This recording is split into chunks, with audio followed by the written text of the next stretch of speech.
Hello and welcome. Before we get started, I have a few reminders to share.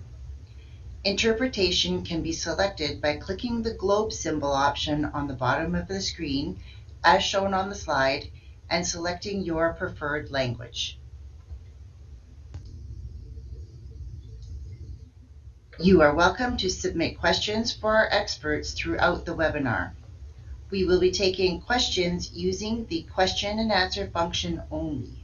You can find the Q&A button as noted on the screen. If your question is not answered live today, we will respond to it by email after the webinar. Please ensure that you are logged in with your email address so we can get in touch with you. If you think of another question after the session, please reach out to us by email. Our contact information can be found at cerealscanada.ca. Here's a look at the agenda for today. We will start with a look at grain farming in Canada, including presentations from Canadian farmers to hear about their growing season and a Q&A. Next, a market outlook containing information on the growing season and supply and demand. There will be another opportunity to ask questions. We will be joined by a representative from the Canadian Grain Commission to hear about the results of the Canadian Grain Commission's harvest evaluations. Then, the Cereals Canada technical team will join us to share their quality and functionality assessments of the 2025 Canadian wheat harvest. Following the quality assessments, the experts will be available to answer your questions. I would also like to mention that this session is being recorded, so it can be watched again later and shared with your colleagues. We will notify everyone who registered when the recording is posted. We have lots to share with you today, so let's get started. Hello, my name is Lisa Nemeth. I'm the Director of Market Support and Training at Cereals Canada. Welcome to the 2025 New Wheat Crop Report. Welcome to Cereals Canada. For over 50 years, our 6 technical labs have been located in an office tower in downtown Winnipeg. In that time, we've welcomed over 100,000 global buyers, farmers, value chain members, and the agriculture industry to our facility. We are the voice of the Canadian cereals value chain, and we pride ourselves on market access support, customer engagement, and technical excellence. Welcome to a tour of Cereals Canada. First stop, our pilot-scale commercial mill. This compact system mirrors full-size facilities and can produce up to 10 tons of flour every 24 hours, giving customers a true picture of how their wheat will perform on their industrial mills. Next, to the analytical lab, which is similar to quality control facilities found in commercial flour mills. Here, we test the milled wheat as well as other cereals and specialty crops for quality. We gather data on protein, ash content, gluten strength, and extensibility, and falling numbers, to name a few, turning every sample into hard numbers so our customers, exporters, and processors know exactly what to expect from this year's crop. Here in our pilot and test bakeries, we produce baked products from around the world, including pan bread, baguettes, croissants, chocopan, cookies, pita, and hearth bread. Our experts assess every loaf for quality, such as loaf volume, color, and crumb structure. In pasta and extrusion technology, we produce long and short pastas, including spaghetti and macaroni, as well as other extruded products, letting buyers see how Canadian durum and specialty grains perform in real-world pasta lines. The last end products area on our tour is where our experts demonstrate the versatility of Canadian wheat by producing Asian noodles and steamed buns, analyzing color and texture so companies can meet regional preferences. Finally, our specialty mills process oats, pulses, and other grains into high-protein flours and blends, focusing on nutrition and functionality for plant-based foods of today and tomorrow. From analytics to end products, our dedicated experts operate under one roof in the heart of Winnipeg. We do this for over 80 markets around the world, demonstrating that Canadian cereals are high quality and backing it with world-class customer support. Imagine what's possible when we build for the next era. See our vision for the future. Learn more about the new home for Cereals Canada at gate-canada.ca.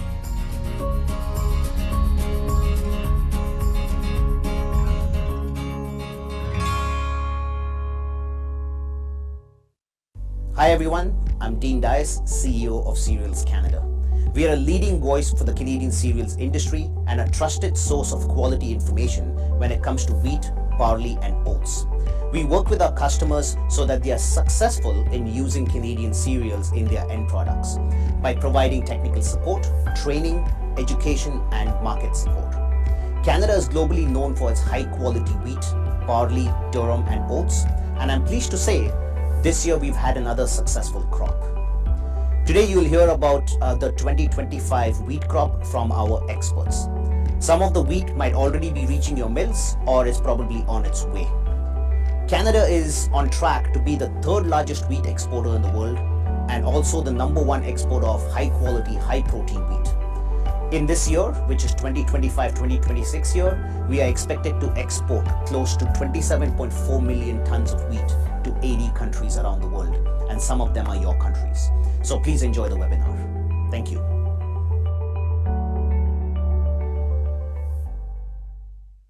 Good morning, good afternoon, and good evening. Welcome to the 2025 New Wheat Crop Report webinar. We are coming to you live from Winnipeg, Canada. I'm Lisa Nemeth, Director of Market Support and Training at Cereals Canada, and I'll be your host. Today you will hear from Cereals Canada experts and members of our Canadian value chain. And in just a moment you will hear from Scott Jesperson, a wheat farmer from Alberta, Canada. Following his presentation, you'll have the opportunity to ask questions live using the Q&A function on your screen. But first, let's take a look at grain farming in Canada. How can we describe grain farming in a country as big as Canada, where grain farms come in all shapes and sizes, from coast to coast, all across the country? What could all these farms possibly have in common? Well, it's the big things. Like how we take pride in growing the highest quality grains on the planet by leading with science-based decisions, the best crop management practices, and the latest technology, while maintaining the highest standards of safety. It's our passion for growing food sustainably. How we strive to grow more food while conserving soil and water. How we respect, protect, and navigate nature while staying resilient to all the challenges it brings. It's our drive to deliver good, nutritious food, the staples people rely on here and around the globe. Our work is supporting families, benefiting rural communities, driving the economy. Our values, our passion, our commitment, they're what make us who we are, and what makes Canadian grain the best in the world. This is grain farming in Canada.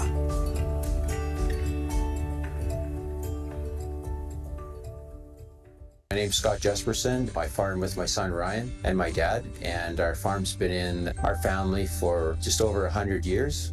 We have 5 crops that we grow. We grow spring wheat, barley, oats, peas, and canola. And we do a bunch of alfalfa and grass hay as well, and we have about 150 beef cows as well. My name is Scott Jesperson, and I am the owner and operator of our family farm. In my presentation, I will share about my family farm and our best farm management practices, our growing season, and about our sustainable practices that enable us to consistently produce top quality wheat and grains for our global customers. While each year the growing season is different, as a Canadian farmer, I am committed to working with the environment to grow safe, nutritious, sustainable, high quality food. Canadian farmers rely on science for innovation and regulations. We purchase the best seed varieties and use sustainable practices to consistently produce top quality wheat and grains. Canadian farmers are reliant on you, as our customers, to continue to choose quality and choose Canadian.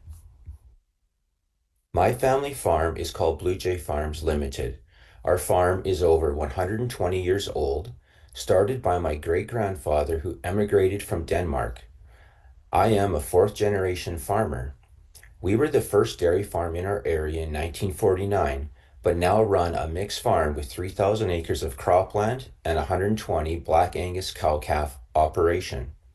As a family farm, we are not that unique. 97% of Canadian farms are family-owned. I farm with my sons Ryan and Tyler, and my dad, even though he is retired. Our family mission statement is faith, family, and farming. Putting family first, having a healthy work-life balance. Live generously, stay balanced, and give back. Being community-minded. These are my guiding principles and values. I have completed a Bachelor of Science in Agricultural Business Management from the University of Alberta. I am also the chairman of Alberta Grains, our province's largest farm organization. Our farm is located in Spruce Grove, Alberta, about 20 minutes from the capital city of Edmonton, Alberta, and 3 hours from the Rocky Mountains. It is located in the black soil zone of the prairies and is mostly a loamy clay-type soil. Our climate is fairly moderate for Western Canada. Being further south in Canada, we generally get a good long growing season with reasonable moisture. Within Canada, the temperate zone has significant variation in frost-free days, soils, annual rainfall, snowfall, and topography. We usually grow spring wheat, oats, canola, and peas. We also grow feed and malt barley. What we decide to grow from year to year is typically based on a fairly set crop rotation of cereal, pulse, oilseeds, legumes. This rotation provides an adequate break between similar crops to help control potential crop pests such as insects and disease. Also, as part of our pest management system, every 5 years we take a field or two and put it into an alfalfa grass mix for our cows. This year, we planted 2 new hayfields to alfalfa grass as determined by our crop rotation strategy. When I am choosing seed varieties, I look for wheat varieties that are resistant to disease, with good yield potential, and that will produce the quality that customers are looking for. Choosing good new seed varieties is extremely important, and we replace them every 3 years. Canada is known for its quality around the world, and as Canadian farmers, we are constantly striving for quality. To achieve the best quality, farmers rely on science and research to provide them options for agronomic practices, best seed varieties, and crop protection products. As farmers, we invest heavily in research to achieve the best results for the farm, which ensures our quality stays consistent and top-notch. Many of the investments we make on the farm are for crop quality and yield. These include things like modern grain storage facilities, grain drying equipment, modern farm equipment with GPS, and yield mapping capabilities. Let me share a brief recap of our growing season. 2025 was certainly an interesting year on our farm. We started the year with excellent moisture, and this continued throughout the growing season. I could say it was almost perfect for growing our crops. Most of that rain fell in the seeding season, which made timely planting tricky, but because of our modern seeding equipment, we were able to get the crop in very quickly in the limited time available. We purchase new seed every year for all of our crops.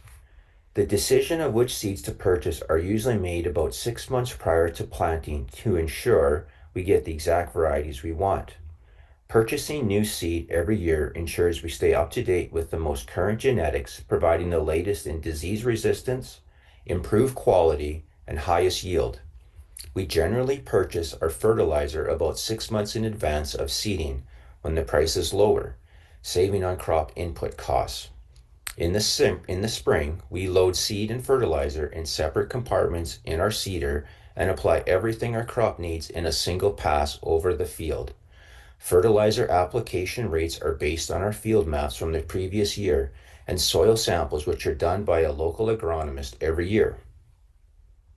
Once seeding is finished, we typically monitor the crops daily. We have an independent agronomist who looks at all of our fields regularly and keeps a close eye on any emergent crop pest problems, whether they be weeds, insects, or diseases. Every field is scouted at least multiple times prior to the application of any crop protection product, and we use industry standard, science-based thresholds to make decisions on those applications.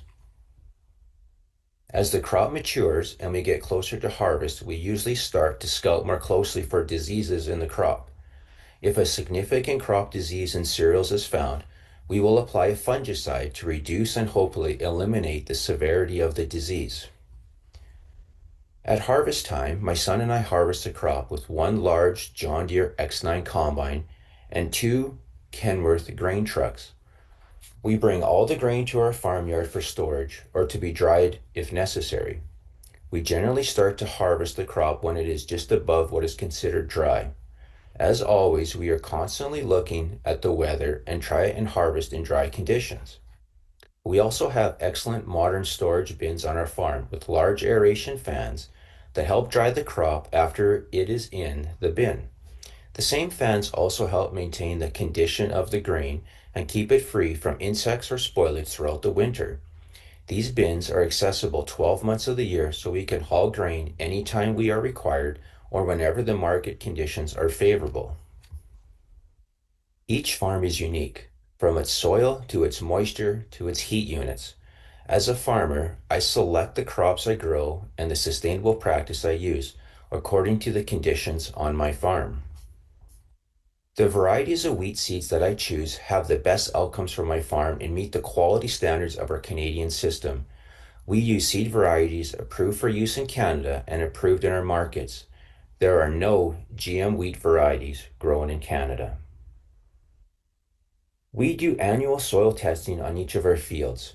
This gives us a benchmark for what nutrients the crop requires next year, the correct amounts, and a prediction of crop profitability. On our farm, we use field mapping. This technology allows us to map all of our field operations. These include seeding, spray application, and harvesting. Right now, we have 5 years of data for each of our fields. At the end of harvest, we will overlay the seeding map on the harvest map. This gives us an accurate indication of how the wheat crop used the nutrients we added in the seeding operation to make yield. These maps allow us to use variable rate fertilizer application more accurately. We will only add nutrients in the areas of the field that need them and likewise reduce nutrients in areas that do not need the fertilizer. Ultimately, we only apply the right rate of fertilizer at the right time and in the right place, which reduces costs to the farm and is really sustainable for the environment. We use all this data in choosing how our crop rotations look in the following year. From our farm management practices, we are seeing that our soil organic matter is increasing. All these practices continue to prioritize soil health because healthy, productive soil is the foundation for good quality crops and a sustainable future for our farm. Another key farming practice is nutrient management. Yield maps record the yield of each field in real time so that we can add more fertilizer where yields might be low the next year during our seeding operation. True variable rate increases and decreases the amounts of fertilizer applied in real time throughout the field. Let me explain what 4R means. 4R for fertilizer means right source, right rate, right time, and at the right place. Source, the type of fertilizer. Rate, this is where soil sampling comes in, recommending the appropriate rate to use to achieve a desired yield. Time and place is all about applying that fertilizer in a way that results in minimal loss and maximum use by the crop. We have invested a lot of money in 4R equipment that allows us to use variable rate technology to take the time to apply less seed and fertilizer during seeding in the spring. 4R certified is cost effective for the farm. It also increases profitability and most importantly helps soil organic matter and health. It also reduces our farming carbon footprint. We use reduced tillage operations per field and less fertilizer to grow bigger and healthier wheat crops. Canadian farmers are responsible users of nutrients needed to grow crops, and more than 2/3 of farmers in Canada use 4R fertilizer principles, and the number of farmers participating is growing every year. Alberta just released a memorandum so that acres can be 4R certified. The environment is important to us and our farm. Technology is expensive, and there is a balance between what each farm can afford and what is best for the environment. Another important practice is integrated pest management, or what is called IPM. IPM is a sustainable science-based approach to pest control that uses a combination of strategies including biological, cultural, physical, and chemical methods to manage pests while minimizing economic, health, and environmental risks. To protect the quality and yield of my crops, I use techniques such as assessing weed, disease, and insect pressures to determine crop injury levels and, where possible, economic thresholds before using pesticides. Rotating crops to manage pest pressures, diseases, economic risks, and soil and plant health. Other integrated pest management techniques we use are adjusting the seeding rate, just crop density, to help combat weeds, insects, or diseases, seeding marginal land to perennials, and including winter cereals in our rotation. In fact, many of the IPM techniques we use are also valuable conservation techniques I mentioned earlier. There is much overlap between the two because using numerous tools to control pests helps to conserve other tools and also helps the environment. The main technology we use is a grain dryer to help maintain quality. Depending on the year, the grain dryer helps us harvest our crops at the right time and enables us to control moisture levels for ideal storage in our bins. Most farms have enough storage for more than half of their crop production. We also monitor the grain in the bins with large aeration fans and temperature and moisture cables. And of course, winter and snow helps too, as the cold destroys insects and fungal diseases. Winter temperatures in our area are extremely cold, with temperatures reaching -40 degrees Celsius for many weeks in the winter. The Keep It Clean program provides farmers and agronomists with tools to ensure marketability of our crops. Farmers adhere to all label requirements for use, storage, and pre-harvest intervals, and any other requirements when using pesticides. When growing crops for either the domestic or export markets, farmers are made aware of any market access issues through our grower and government organizations. Farmers make conscious decisions for market-ready crops and have documentation throughout the entire process. I follow the Keep It Clean program, which keeps me informed about crop protection products. As a Western Canadian farmer, I oversee all aspects of the farming operation without influence or interference from any level of government.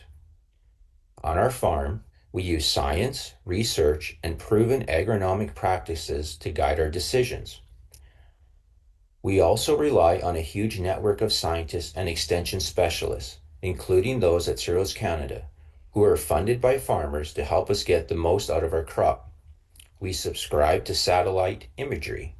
We are part of the John Deere technology platform, which records all field operations for our farm and breaks down all costs associated with growing those crops. Local weather stations are used throughout the growing season to record rain levels and temperatures. We also conduct small plot research on our farm. As the chairman of Alberta Grains, we spend a lot of money on research and agronomy trials. We fund fungicide trials on new wheat varieties. We conduct intensive small plot to farm research. Alberta Grains conducts their own research and collaborates with other organizations as well. Regional variety trials and agronomic testing. These RVTs are provincial in scope and located across the entire province. My role with Alberta Grains has provided me with opportunities to implement new research findings on my farm. It allows me to stay on the cutting edge, release practical and useful research to farmers to help them stay productive, sustainable, and profitable. It also allows me to communicate best management practices farmers should be using, backed up through tested and trusted research results. Canadian wheat is known for quality. Our wheat is usually graded with high protein. We are very proud of this continuous standard. Although it is not our only focus, we are fortunate to be able to achieve high yields without sacrificing protein quality. I'm proud to be a fourth generation farmer, and my son hopes to continue this tradition and become the fifth. I am also very proud to say that as a Canadian farmer, I am among the most productive and sustainable farmers growing the highest quality wheat in the world. It's rewarding to see how that hard work pays off as a nutritious meal for someone half a world away from my farm.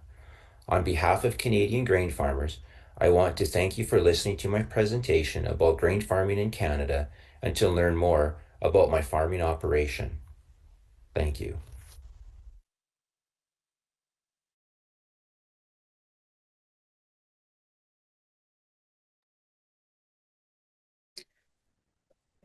Welcome, Scott. This is a great opportunity for our customers to ask a Canadian farmer their questions about growing the Canadian wheat that they're buying. So if anyone has questions, please do submit them through using the Q&A function and ensure that you are logged in so we have your email address. Scott, here's your first question. Could you please share some of the challenges that you faced this year in your production and harvest? Sure, that's a great question, Lisa. As farming goes, there's always challenges, and this year was no different. So, two of the challenges that we had were, of course, equipment breakdowns. As usual, we had some pretty severe breakdowns, but we have a great dealer network, and they were able to get the parts to us. They were able to get us back up and running, and we finished our seeding and our harvest in the perfect amount of time, just under the wire. So that was a nice win for us.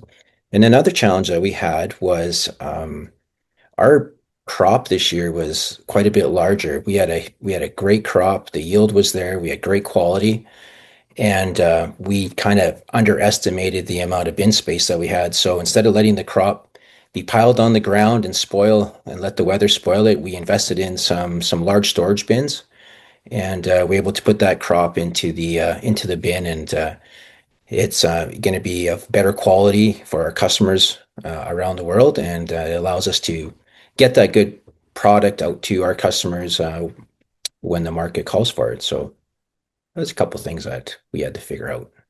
Yeah. Well, I guess it's a challenge and a blessing to get a large crop then, and glad you were able to get that safely stored. So we talked a little bit about challenges. Could you also maybe discuss a little bit about maybe some big wins that you had in this past growing season? Yeah, I think the best example I can give is we had almost perfect weather to grow our wheat crop this year. The environment, the climate just really cooperated for us. We started off strong.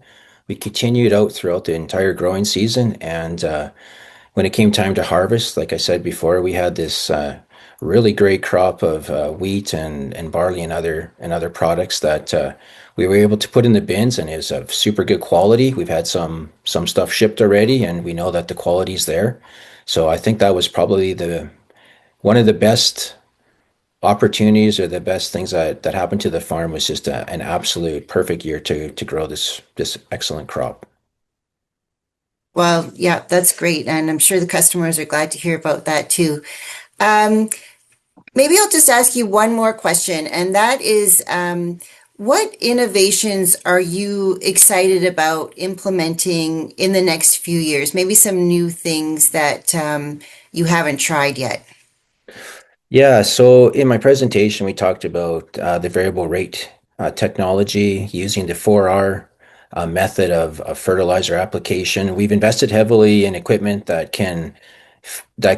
that can map our field. So we have a combine that can create a yield map.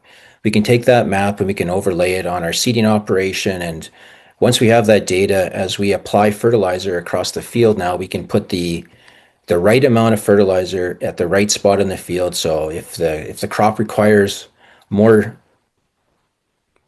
I think more nutrients, we can actually at the exact time put those nutrients down into the field, and where the field doesn't need those nutrients, we can slow it down or kind of reduce it. So that technology is allowing us to utilize the perfect amount of fertilizer for the field and the crop, so it kind of reduces costs and increases profitability. That's really precise. I guess that's why they call it precision farming. Yeah, really great to hear that it's really efficient and better for the plant and better for the soil health. So that's great. Thanks for sharing that. Thank you for being with us here today, Scott. I think we're going to end off there. We really appreciate our farmers and all the best management practices that you're following every year to grow a high quality crop. And if we didn't get a chance to answer your question, we will follow up with you by email in the next week or so. But we are now going to move to hear the market outlook for Canadian wheat.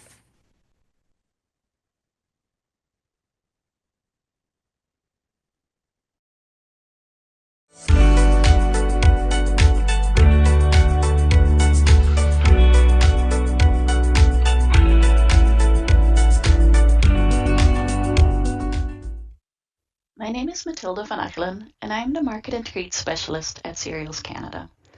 In this presentation, I will give you an overview of the market outlook for the current Canadian crop year. The 2025-2026 Canadian crop year runs from August 1st, 2025 to July 31st, 2026. We will cover supply and demand in the global wheat market, how the Canadian growing season went, and the current forecast for this year's Canadian wheat supply and demand. Let's start with the global wheat market. This graph shows global wheat production in orange and global consumption in gray for the last 10 marketing years. This is based on data from the International Grains Council. We can see that production has grown significantly, but consumption has grown even faster. Globally, wheat production has grown at a rate of about 6.8 million tons per year. This increase in production is mostly driven by improvements in yields.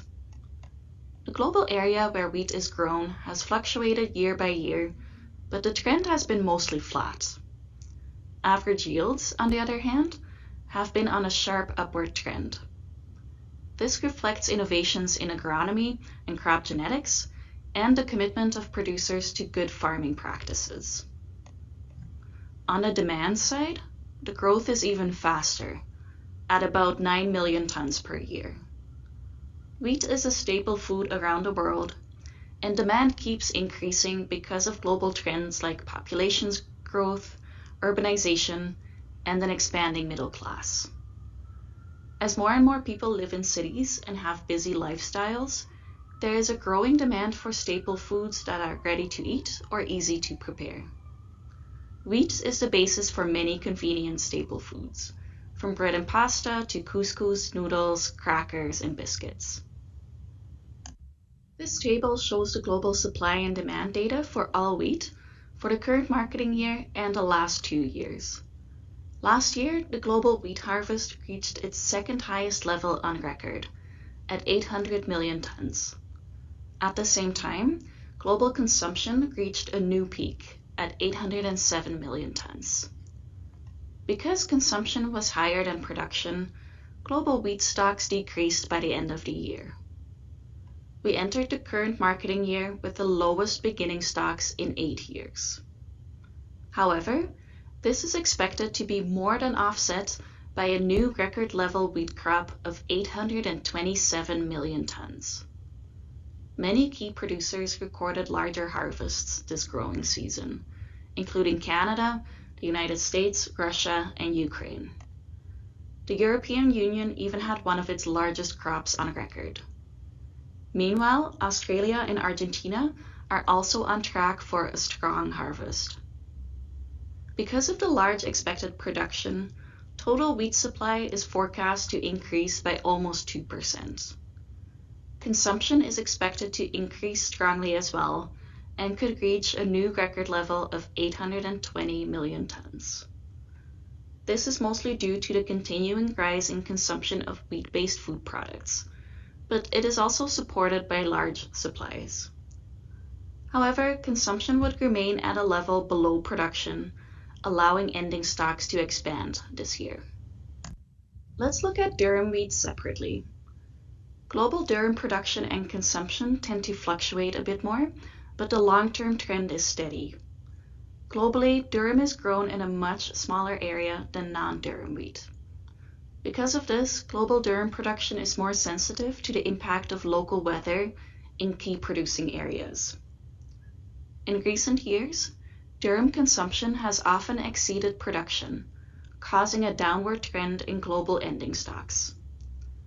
This past marketing year, a large global crop brought some relief from the tightness in the durum market, with production exceeding consumption.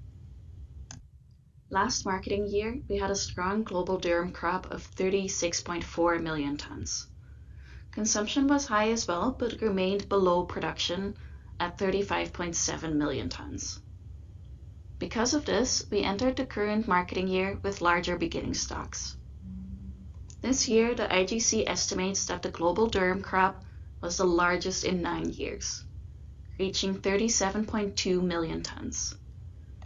This is mostly due to a large increase in production in the European Union. We also saw strong harvests in Canada, the United States, and North Africa. Because of larger beginning stocks and production, total supply is expected to be 3.4% higher than last year. Consumption is forecast to increase slightly compared to last year, reaching 36 million tons. With consumption remaining below the level of production, the IGC expects global stocks to increase going into the next marketing year. On a global scale, Canada accounts for about 3% of total wheat production.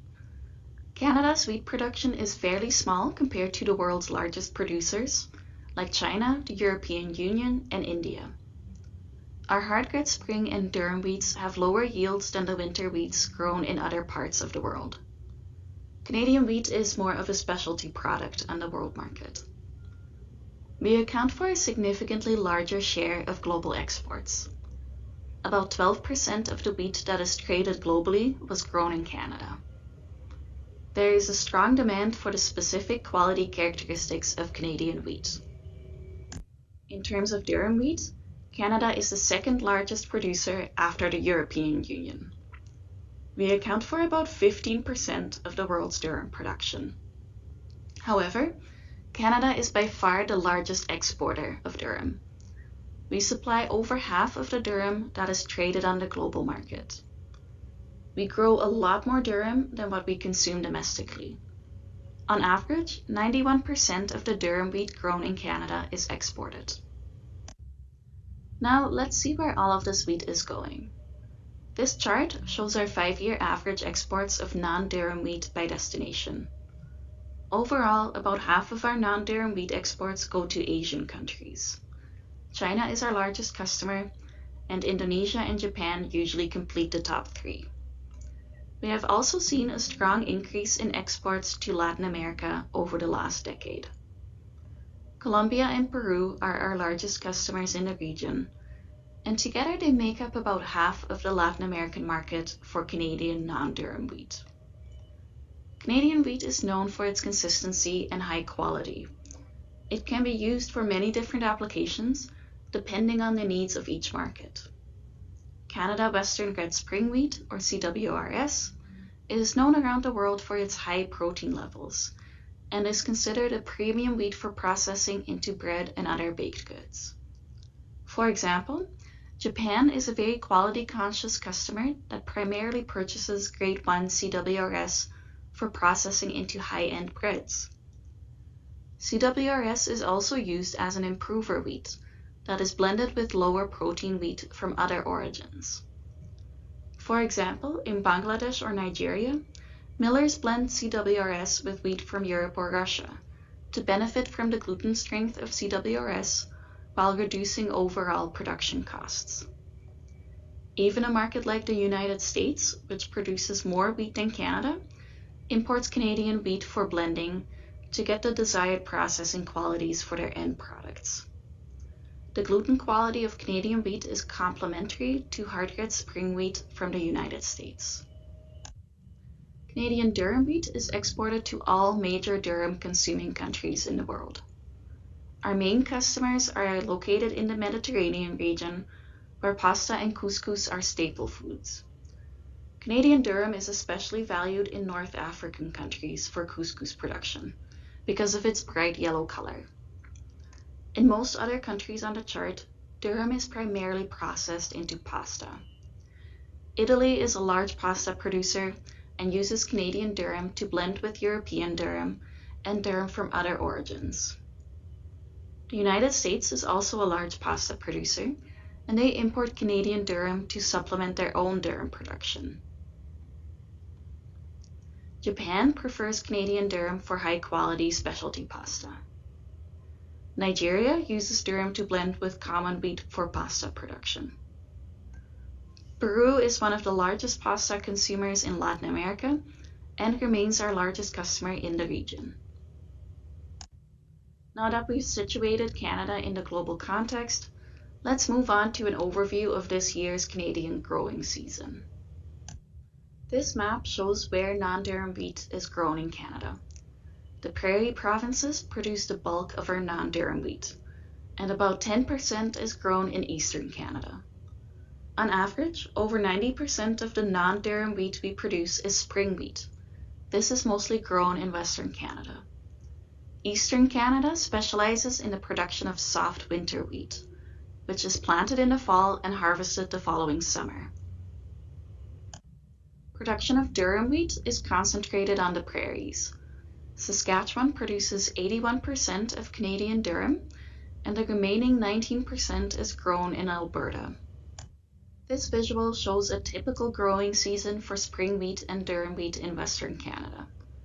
Producers can typically start planting around the end of April or early May, once the snow has melted. The crops grow throughout the summer months, and harvest can start as early as mid-August, depending on the weather. Harvest is usually complete across the prairies by early to mid-October. Winter wheat, which is mostly grown in Ontario, follows a different schedule.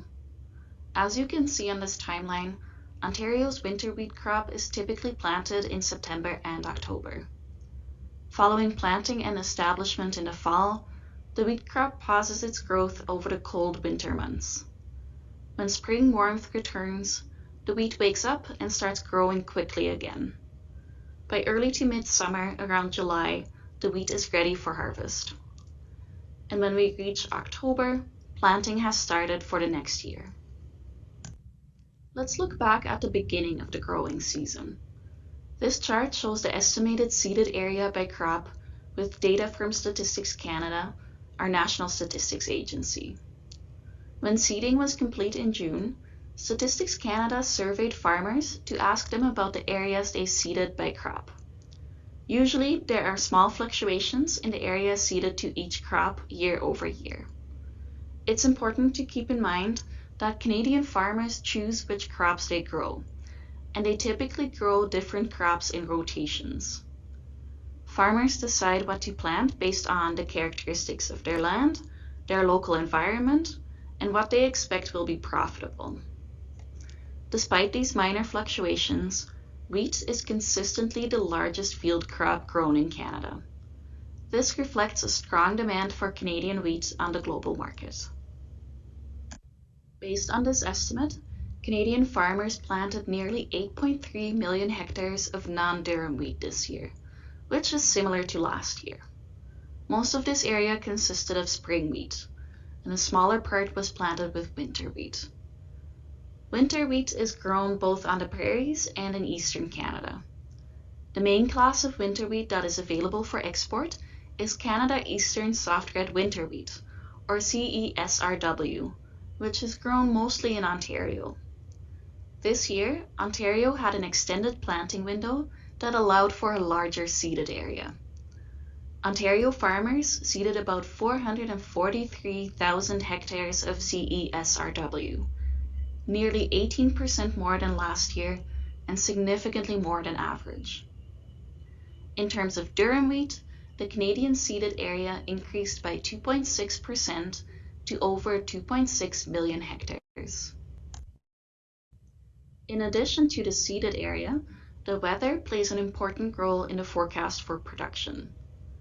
In June and July, which is an important period for the development of spring wheat, precipitation was variable across the prairies. Large parts of central Alberta and western Saskatchewan received average or above average volumes of rainfall. These are the green and blue areas on the map. Other areas, like northern Alberta and Manitoba, received lower than average levels of rainfall. These are the yellow, orange, and red areas. Overall, there was more rain in July than in June, and in many regions, crop conditions improved over the course of the summer. Especially during the last 2 weeks of July, there was significant rainfall along the southern border of the growing region. This was beneficial for grain filling and crop conditions, especially in later seeded crops. The Canadian crop is not irrigated and relies on rainfall. Fortunately, even smaller amounts of rain received at the right times can set the crop up for success because of improvements in crop genetics and agronomic practices. During the month of July, we experienced slightly lower than average temperatures across the prairies. This also helped to mitigate the impact of dry conditions in those areas that received less rainfall. This visual shows the progress of the spring wheat harvest by province for this year and the last 2 years. In 2025, which is the dark blue line on the charts, harvest started out slower due to widespread rainfall in August. The pace picked up with drier weather in September, especially in the western half of the growing region. Despite delays in many regions, the harvest of spring wheat and durum wheat was virtually complete in early October, in line with recent years. Now let's shift our focus to the growing season for southern Ontario, where most of Canada's soft red winter wheat is grown. We already saw that Ontario had a larger seeded area this year. Farmers seeded winter wheat within the ideal planting window in the fall of 2024, and timely rains helped the crop establish. Winter survival was high because of a good snow cover and no problematic freeze-thaw cycles. In the 2 months leading up to harvest, which is a critical time for crop development, the region received average rainfall. The area then experienced a favorable harvest season with an extended window of dry weather that allowed producers to harvest quickly with strong quality. In this next section, we will look at the current forecast for Canadian wheat production. In September, Statistics Canada released a production forecast based on seeded areas and current yield estimates. The 2025 wheat crop is expected to reach over 36.6 million tons, which would be a 2% increase from last year and 13% higher than the 5-year average. This increase in production is due to a larger seeded area and higher expected yields. Non-durum wheat production is forecast at 30.1 million tons, a 1.9% increase from last year. Production of spring wheat is expected to remain steady at 26.6 million tons. Production of winter wheat is expected to increase. This is largely due to a strong production forecast for CESRW in Ontario. Good weather conditions throughout the growing season resulted in strong yields. The Ontario CESRW crop is estimated at 2.6 million tons, nearly 14% higher than last year. Production of durum wheat in Western Canada is forecast to increase by 2.4% to reach 6.5 million tons. This year's wheat production is expected to be higher thanks to larger seeded areas and higher yields. The long-term yield trend for wheat speaks to the resilience of Canadian production. Despite dips in years with dry conditions, such as 2021 and 2023, there has been an upward trend in Canadian wheat yields over the last decades, thanks to innovations in crop genetics and agricultural practices. This chart shows the breakdown of Canadian wheat production by class in 2024. According to last year's production estimate, 62% of the Canadian wheat crop consisted of Canada Western Red Spring Wheat, or CWRS. The second largest wheat class was Canada Western Amber Durum Wheat, or CWAD, accounting for 18% of the crop. You will learn more about wheat classes and their quality characteristics in Elaine's presentation later in this webinar. This year's production estimates by class are scheduled to be released on December 4th. In the last section of this presentation, we will go through the forecast for Canadian supply and demand for this current crop year. This is the most recent supply and disposition forecast published by Agriculture and Agri-Food Canada, our government Department of Agriculture. It shows the forecast for the current crop year compared to the previous crop year. For non-durum wheat, total supply is expected to be slightly lower than last year. Although our production increased, this was offset by lower beginning stocks. Domestic use is expected to reach 7.5 million tons, which is slightly higher than last year and in line with average levels. Exports are forecast at 22.3 million tons, which is higher than average. This export volume would be lower than last year, but we need to keep in mind that last year was a record year for non-durum wheat exports. Global demand for high-quality, high-protein wheat remains high, supporting another year of strong exports. Let's move on to durum wheat. Total supply is expected to remain stable compared to last year. Beginning stocks were lower, but production increased. Domestic use is expected to remain steady. Exports are forecast to be higher than average at 5.1 million tons. This would be about 700,000 tons less than last year. Import demand is expected to be somewhat lower this year because of larger domestic durum production in key consuming regions like Europe and North Africa. At Cereals Canada, we keep a close eye on the development of the crop throughout the growing season, from the start of seeding to the end of harvest. Every other week, we update the crop report summaries on our website to give you up-to-date information on how the crop is progressing. As harvest is complete, we would like to invite you to tune in next spring to follow the development of the 2026 crop. That concludes my presentation. Thank you for your attention.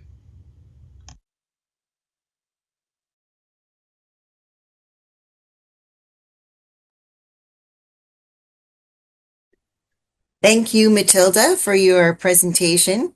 Just a reminder to the audience to please use the Q&A function at the bottom of the screen to submit any questions that you might have. Matilda, we have some questions that came in while you were presenting. So here's the first one. You mentioned that global demand for wheat remains strong. Do you expect Canada's wheat area to increase in the future? Thank you, Lisa. That's a very good question. And I think to really answer this question, I'll need to give you a bit of context on Canada's arable land. So when you're looking at Canada's total area that is used for crop cultivation, we see that this has remained fairly steady over the last decade. And there's really limited opportunity to expand this area. Canada is, of course, a very large country. We have a great diversity in climates and in soil types, and just a lot of regions are not suitable for crop production.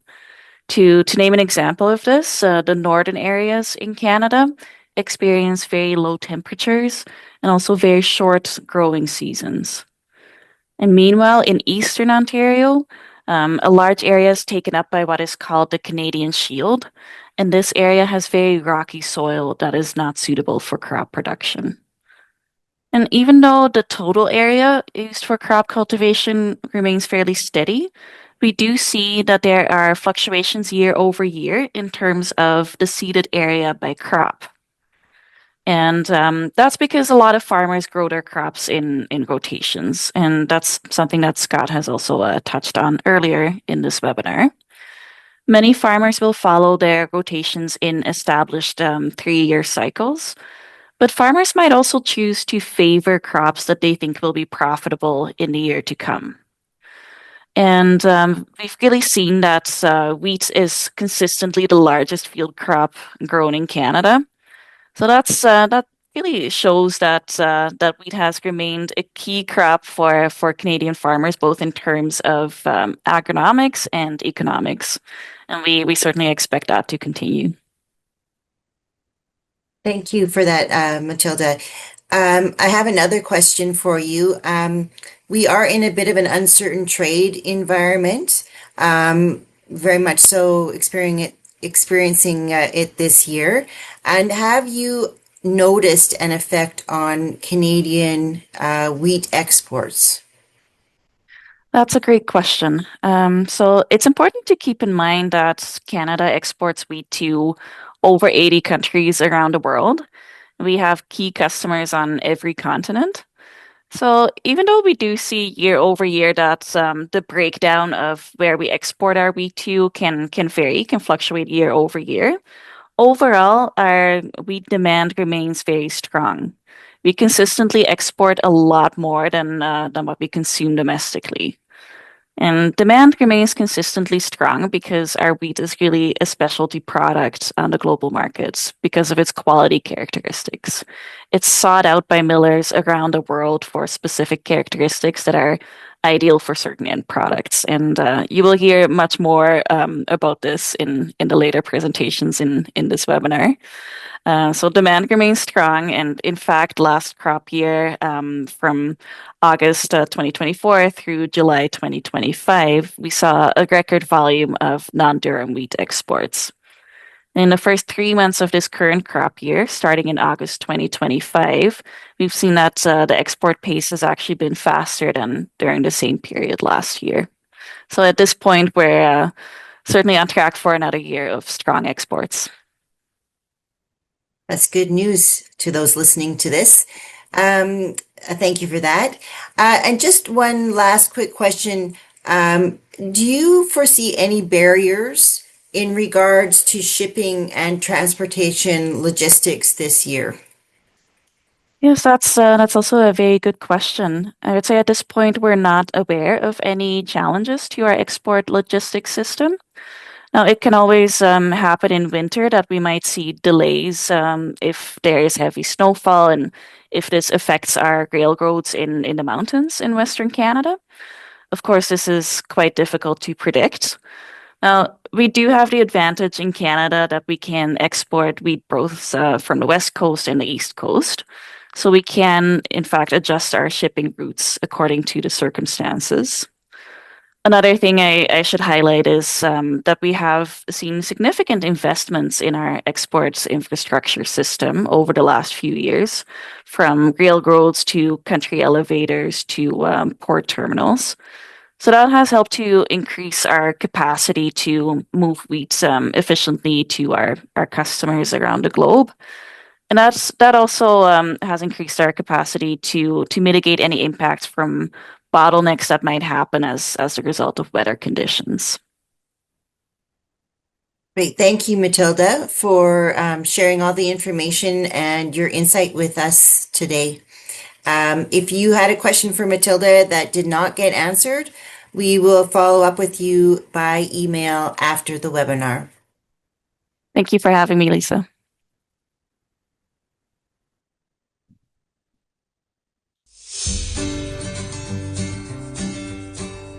Hi, my name is Derek Bankowski. I am the Chief Grain Inspector for Canada at the Canadian Grain Commission.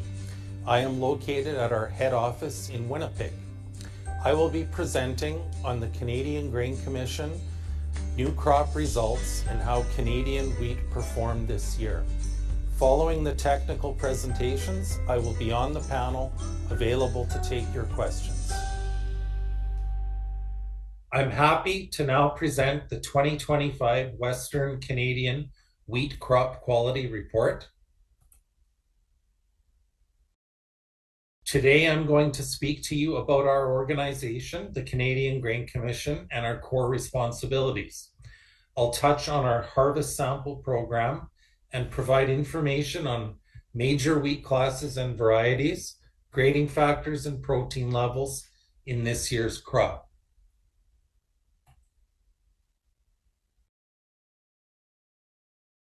The Canadian Grain Commission regulates grain handling in Canada and establishes and maintains science-based standards of quality for Canadian grain.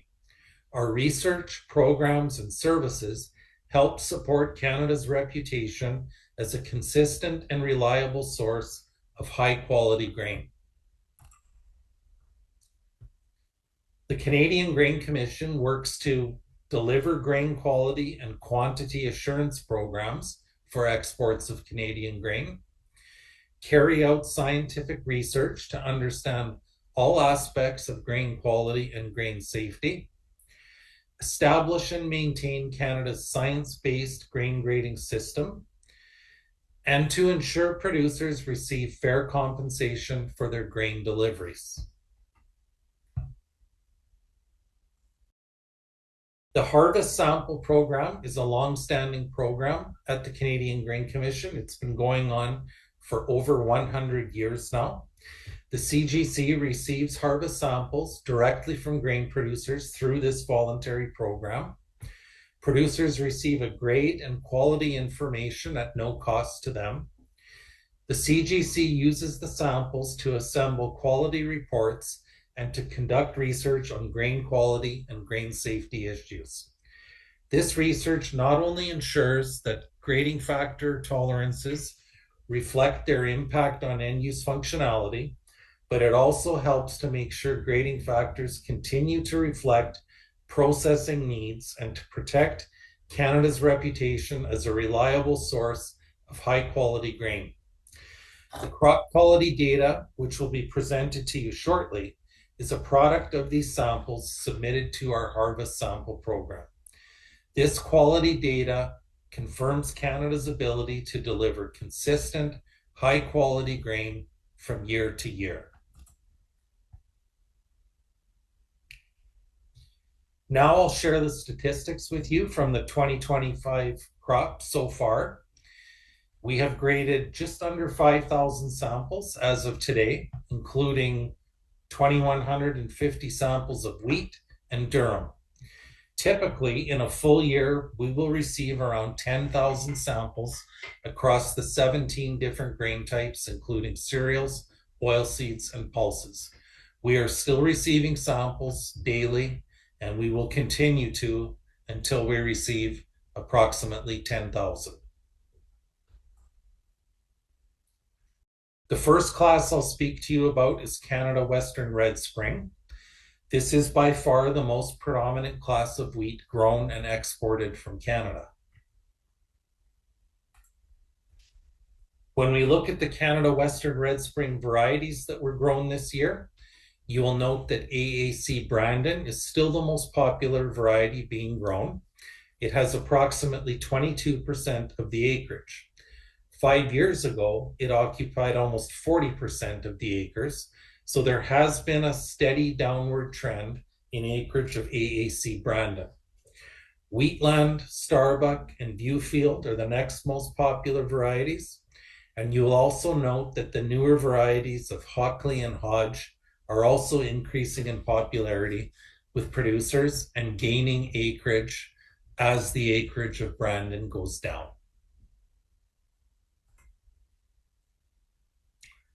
When we look at the Canada Western Red Spring grade distribution this year, we have an excellent quality crop. 73% of the samples are grading number 1, 17% number 2, which gives us 90% of this year's crop grading in the top 2 grades. This is an excellent quality Canada Western Red Spring crop this year. For the few samples that were downgraded out of number 1 CWRS, the predominant reason for that is hard vitreous kernels, with almost 10% of the downgrades on account of that. We also have a small amount of downgrading on account of severe sprouting, mildew, and frost damage. In terms of protein content in this year's CWRS crop, the Western Canadian average is 13.8%. The 10-year average is 13.8%. So we are right in line with the long-term average for this class and slightly lower than the 14.1% we saw in last year's crop. When we look at the number 1 CWRS protein level, we're seeing an average of 13.8%. That is slightly lower than the 5-year average of 14.1%, which was also the average in last year's crop.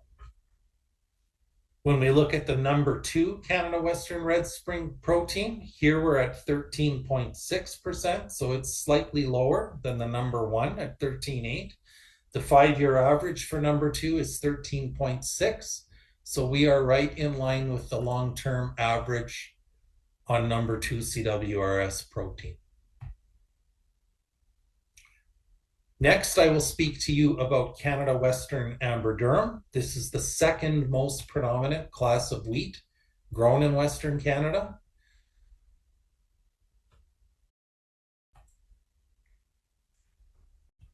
For the first time in the last 5 years, Transcend is no longer the most popular variety, as we see CDC Defy taking a slight lead this year over Transcend. Both of those varieties occupy approximately 18% of the durum acres in Western Canada. AAC Stronghold continues to gain in popularity, and AAC Weyburn is a new promising variety as well.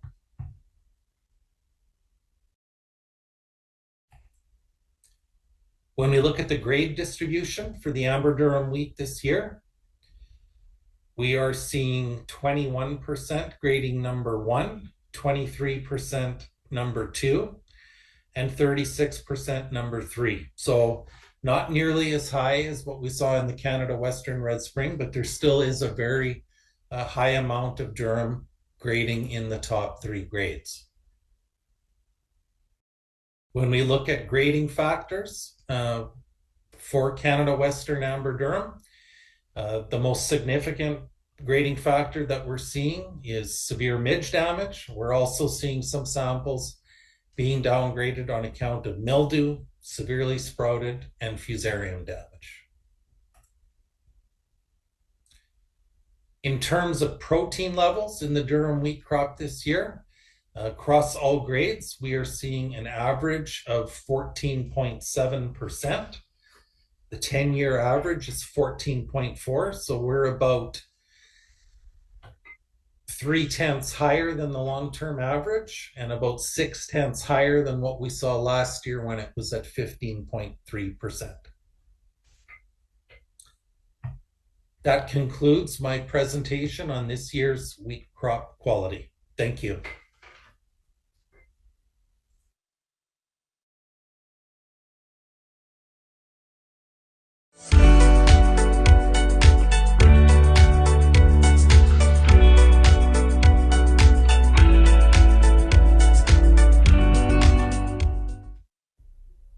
Hello and welcome. My name is Elaine Spionik and I'm the Vice President of Technical Services at Cereals Canada. I'd like to take this time to share our process of preparing the composite samples for the 2025 crop year. Our objective when preparing our composite samples is to ensure that they accurately reflect the export quality of the 2025 wheat crop. In Western Canada, we collaborate with exporters, some of whom you might recognize from their names listed on this slide. Our team has regular discussions with individual exporters as harvest progresses. This gives us insight into harvest progress and any downgrading factors that we need to be aware of. From these discussions, we summarize the quality information for each wheat class. We then propose quality expectations with the collaborators to get their feedback and approval. This ensures that we are able to meet our objectives of preparing composites that reflect export quality. Once we have approval from our collaborators, we prepare our composites. The composites are then sent to the Canadian Grain Commission, where they are graded using the official grain grading guide according to the export grade determination tables for each wheat class. After completion of grading, our team then proceeds to mill, analyze, and assess end product quality. After all the quality data has been completed, we have discussions about the quality we have seen. This happens internally with our technical team and also externally with our contacts in the grain and milling industry to see if similar quality observations are also being seen. For 2025, 7 composites were prepared. These were prepared with samples we received from our collaborators up until October 16, 2025. As a reminder, these samples were graded according to the export grade determination tables for both CWRS and CWAD. For CWRS, we had 3 composite samples in total. For the numbers 1 CWRS, there were Western and Eastern regional composites that were prepared. These are reflective of the transportation logistics for export movement of wheat. These growing regions are shown in the top map. The Eastern region is a blue shaded area, which is Manitoba. The unshaded area represents the Western region, which is Alberta, Saskatchewan, and British Columbia. The number 2 CWRS composite is a prairie composite, which reflects the entire growing region in the prairies, shown in the bottom map on the right-hand side of the slide. This includes Manitoba, Saskatchewan, Alberta, and British Columbia. Prairie composites were prepared for all 3 CWAD composites. The composite denoted as wheat by specification represents the quality that could be expected in a shipment by specification of a medium protein wheat from Western Canada. The term wheat by specification is not an official wheat class and can sometimes be referred to as CP plus Western Canadian wheat, which may be abbreviated as WCW, or other.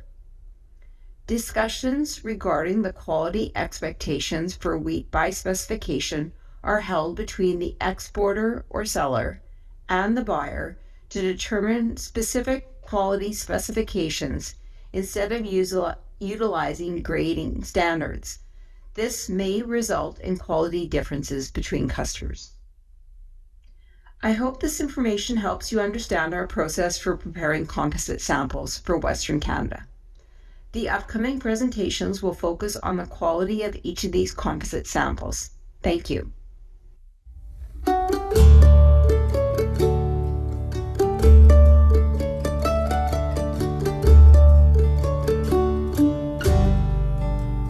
A lot goes into growing the best for the world.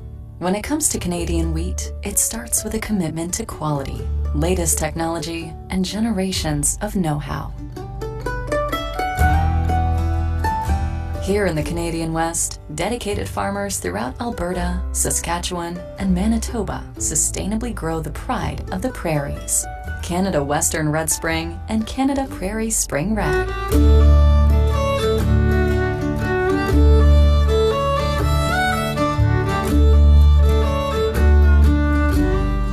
It begins with choosing the best disease-resistant seed, and then bringing science and experience to every stage of growth.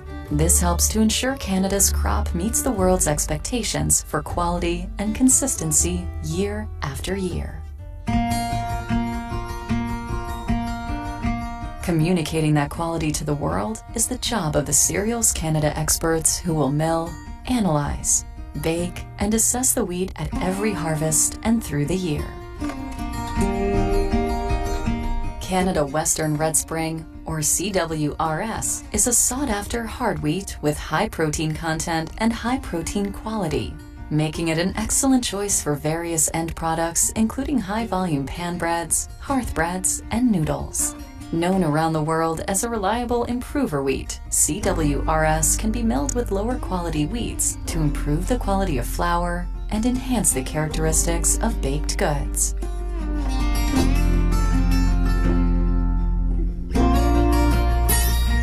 Canada Prairie Spring Red, or CPSR, has a high milling yield and bright white flour. Its medium soft kernel makes it ideal for pan breads, flatbreads, crackers, and noodles.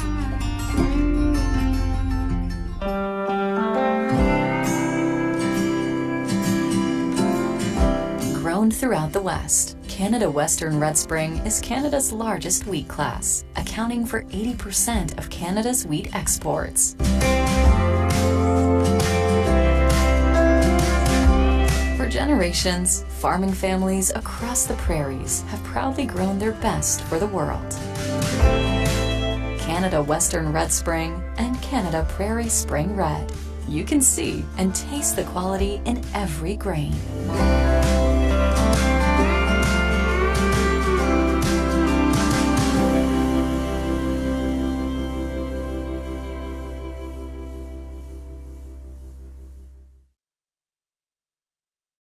Now, let's hear it from our technical team leads who will be sharing the results for quality and functionality testing of Canada Western Red Spring Wheat.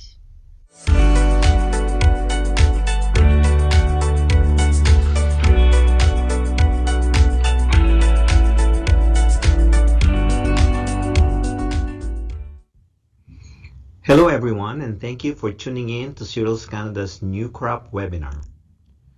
I will begin with presenting the wheat's quality and milling performance for #1 Canada Western Red Spring, or CWRS, Western Composite. Test weight is very good this year, which is higher than last year and the 5-year average. Test weights for 1 CWRS were always above 80 kg per hectoliter, which is significantly higher than the minimum test weight requirement of 79 kg per hectoliter. Millers would always look at the test weight to have an idea of the wheat's potential milling extraction. The 1,000 kernel weight of 1 CWRS Western Composite is significantly higher this year, which is one of the highlights of the 2025 new crop. This, in combination with higher test weight, provides an indication of a better CWRS wheat quality this year. Protein content is good this year, even though it is slightly lower than last year and the 5-year average. This makes 1 CWRS Western Composite good for blending with lower protein wheats. Protein content was expressed on 13.5% moisture basis. Some millers are looking at protein content values on dry moisture basis, as other wheat exporters are expressing protein content on different moisture basis. The falling number is good at around 400 seconds, which means that there are no issues with sprouting this year, just like last year. Wheat ash is lower this year, and this was also observed in other CWRS composites. The particle size index, which is telling us the hardness of the kernel, is the same as last year. We are not showing the 5-year average of PSI, and the reason is because we used a different grinder when we tested PSI in previous years. We are presenting two values for milling yields. The first value is on as-is basis, which was calculated based on total products. The second value was corrected to a constant ash basis of 0.5%. In a lab environment, it is better to compare milling extraction on the same ash basis of 0.5%, as extraction is not optimized in these conditions. And because this year we have seen flour ash that is lower compared to last year and the 5-year average, the corrected milling yield at 0.5% ash was excellent at 78.7%. The L-star or brightness value supports the lower flower ash value and is showing slightly higher compared to last year and the 5-year average. We have also prepared flour at 74% extraction to have a better comparison of quality at constant extraction. Here we're also seeing low flour ash content and good L-star or brightness for 1 CWRS Western Composite. We have also prepared flour at 60% extraction to provide quality information for those markets that are producing low extraction flour. Here we are also seeing slightly lower flour ash supported by slightly higher L-star value compared to last year and the 5-year average. Now let us take a look at the wheat quality and milling performance of number 1 Canada Western Red Spring Eastern Composite. We are also seeing very good test weight at 84 kg per hectoliter, which is the same as last year and slightly higher than the 5-year average.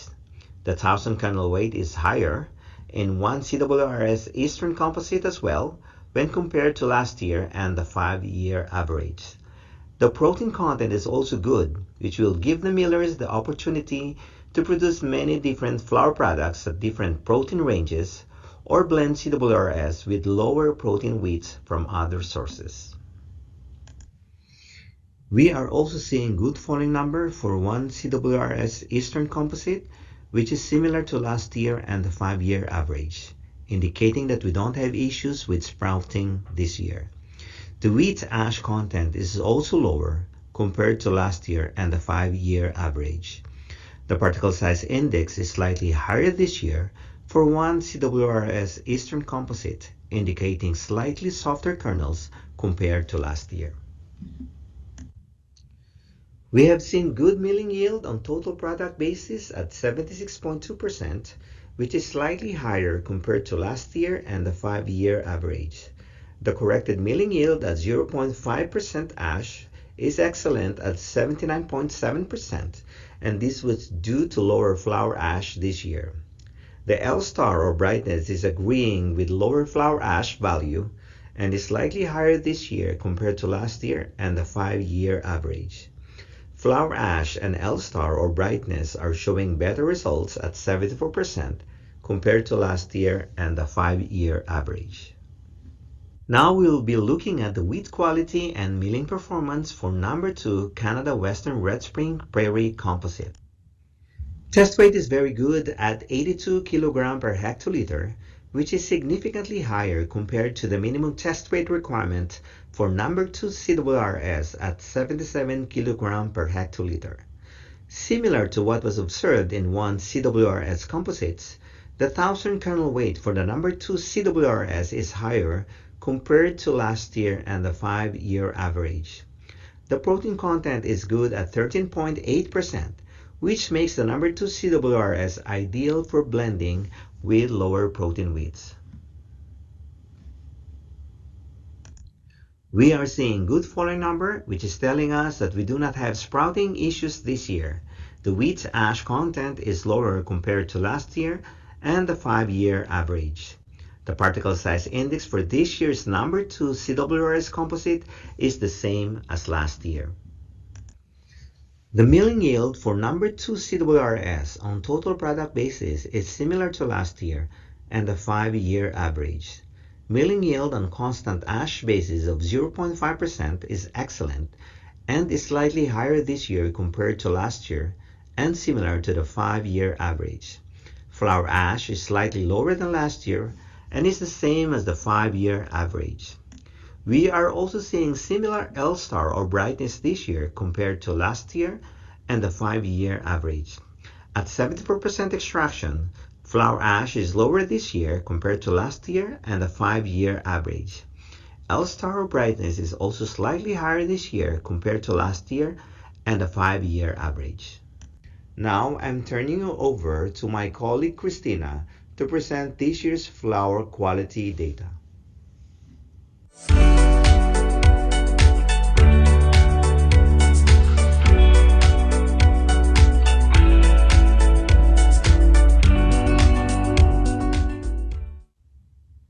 Thank you, Norbert. I will now talk about the flour quality of the number 1 Canada Western Red Spring Western Composite. Protein and wet gluten contents are similar compared to last year and slightly lower than the 5-year average with low protein loss. Amylograph peak viscosities are high this year.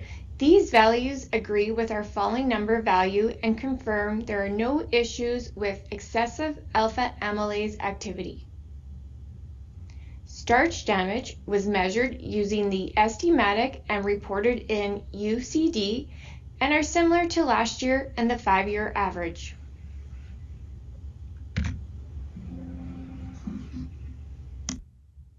Looking at the quality of the 60% extraction composite, protein content is the same as last year. Wet gluten contents are comparable to last year and the 5-year average. Amylograph peak viscosity is high. This value agrees with our falling number value and confirm there are no issues with excessive alpha amylase activity. Starch damage values are similar to last year and the 5-year average. A farinograph is used to assess the water absorption and mixing properties of the flour. This year, the straight grade and 74% composites had water absorptions slightly higher than last year and similar to the 5-year average. We are seeing good stability for both our straight grade composite and 74% extraction flours. Stabilities are slightly shorter this year compared to last year and the 5-year average, but are still good and indicate good gluten strength. The dough development time for both composites are good. The straight grade is slightly shorter than last year and the 5-year average. Mixing tolerance index values are low, indicating a good tolerance to overmixing. For the 60% extraction composite, the farinograph water absorption is higher than last year and similar to the 5-year average. Stability, dough development time, and MTI are similar to last year and the 5-year average.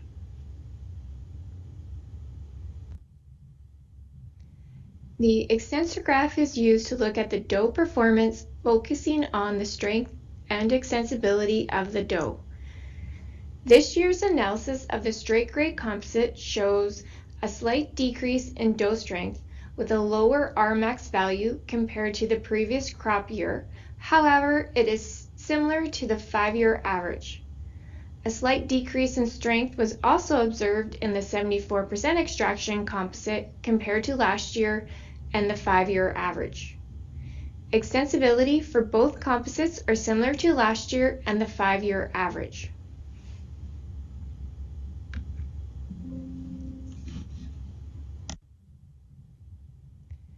The 60% extraction composite had a slight increase in Rmax compared to last year and the 5-year average.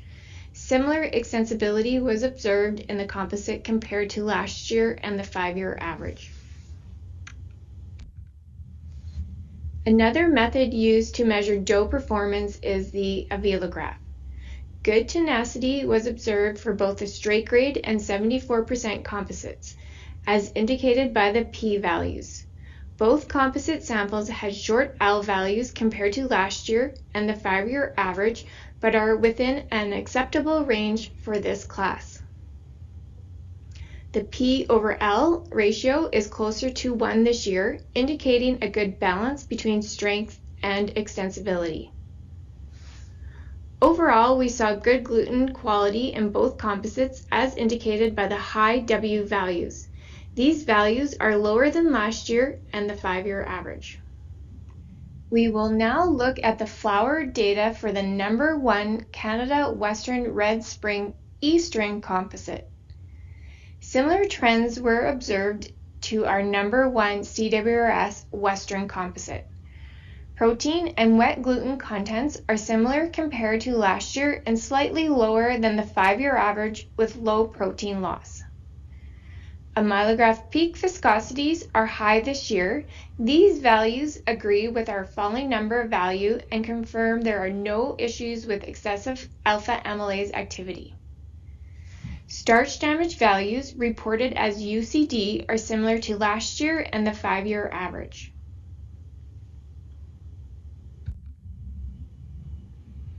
Freenograph water absorptions are similar to last year and the 5-year average for both the straight grade and 74% extraction composites.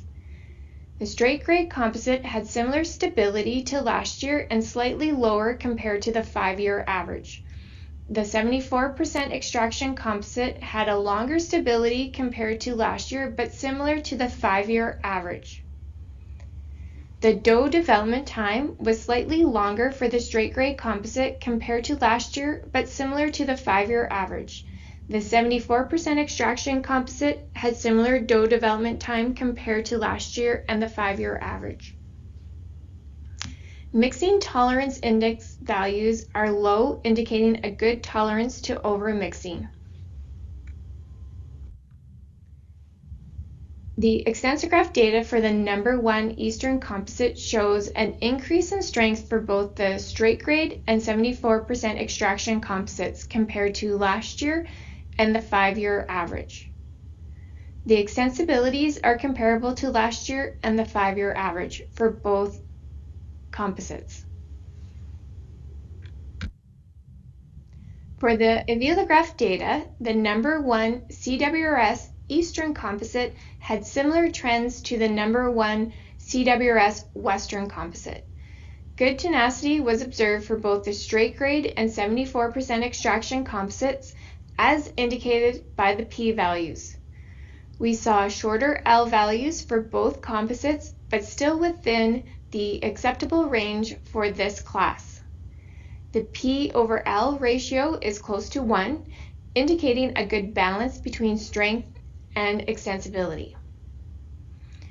We saw strong gluten quality in both composites as indicated by the high W values, although these values are lower than last year and the 5-year average. Like last year, the average 74% extraction composite values represent a 4-year average. In 2022, we only produced a straight grade flour. Looking at the quality data for the number 2 CWRS composite, the protein content is similar to last year and the 5-year average with low protein loss. Similar wet gluten contents were observed for both composites compared to last year and the 5-year average. We see lower amylograph peak viscosities this year compared to last year, but similar to the 5-year average. These values are still good and indicate minimal alpha amylase activity. Starch damage reported as UCD are good and similar to last year and the 5-year average. Both the straight grade and the 74% extraction composites have freenograph absorptions the same or similar as last year and the 5-year average. These values are still within the acceptable range for CWRS. Decreased stabilities were observed for both the straight grade and 74% extraction composites compared to last year and the 5-year average. Dough development time was slightly shorter for the straight grade and the 74% extraction composites compared to the previous year and similar to the 5-year average. Mixing tolerance index values are low, indicating a good tolerance to overmixing.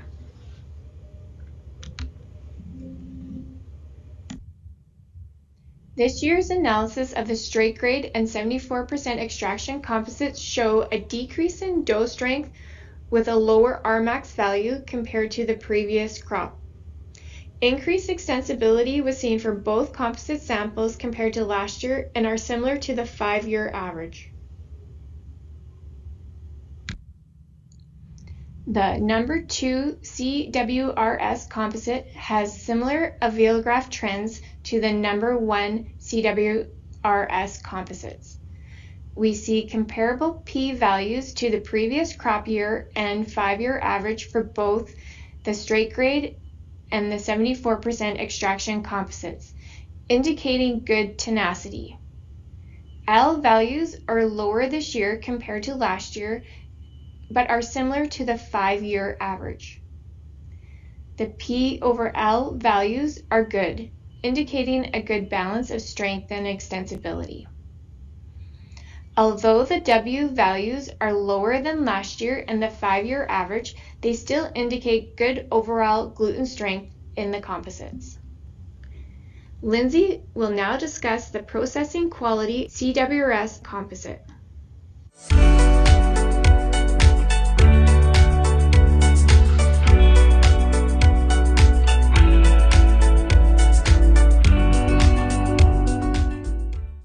Thanks, Christina. To assess the baking quality of the No. 1 Western Canada Western Red Spring composite, we baked it using both a no-time dough and sponge and dough baking process. Baking absorption increased slightly by 1% compared to last year for both of these baking processes. A lower mixing time was observed for no-time dough compared to last year and the 5-year average, while mixing time remained the same for the sponge and dough process. Dough handling properties were classified as strong to moderate for both baking processes, and the dough exhibited similar extensibility compared to last year. When we perform the shock test, which we do to simulate the mechanical abuse the dough may encounter as it moves through the baking process in a large-scale or industrial-sized bakery, the no-time dough sample exhibited no collapsing, while the sponge and dough had minor collapsing, but with excellent recovery in the oven. This is an indication that both samples had excellent fermentation tolerance. Specific volume is an important quality characteristic of pan bread. This year, specific volume of the bread using the no-time dough process was slightly lower and slightly higher for the sponge and dough process compared to last year. Although there were some variation, specific volume was still very good for both baking processes. Total bread score, which is based on subjective scoring of both external and internal bread characteristics, was also excellent for both baking processes. External scoring showed that there was some roughness of the crust for the no-time dough process and a smaller break and shred for the sponge and dough process. Crumb structure, which also includes the evaluation of specific cell characteristics, was good for both baking processes and comparable to last year. The bread baked from both processes received top scores for cell size and distribution, while it was noted that both had a slightly open crumb structure this year. Based on Minolta L-star values, both baking processes produced bread with a crumb color comparable to last year and to the 5-year average.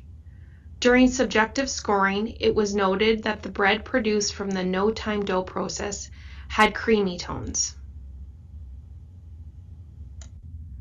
Looking at the baking parameters for the No. 1 Canada Western Red Spring Western Composite at 60% extraction using only the sponge and dough process, baking absorption increased slightly by 1% compared to last year. Mixing time decreased compared to last year and is lower than the 5-year average. Dough handling properties were classified as strong to moderate. There were no processing issues, and the dough exhibited a high to medium level of extensibility, which was similar to last year.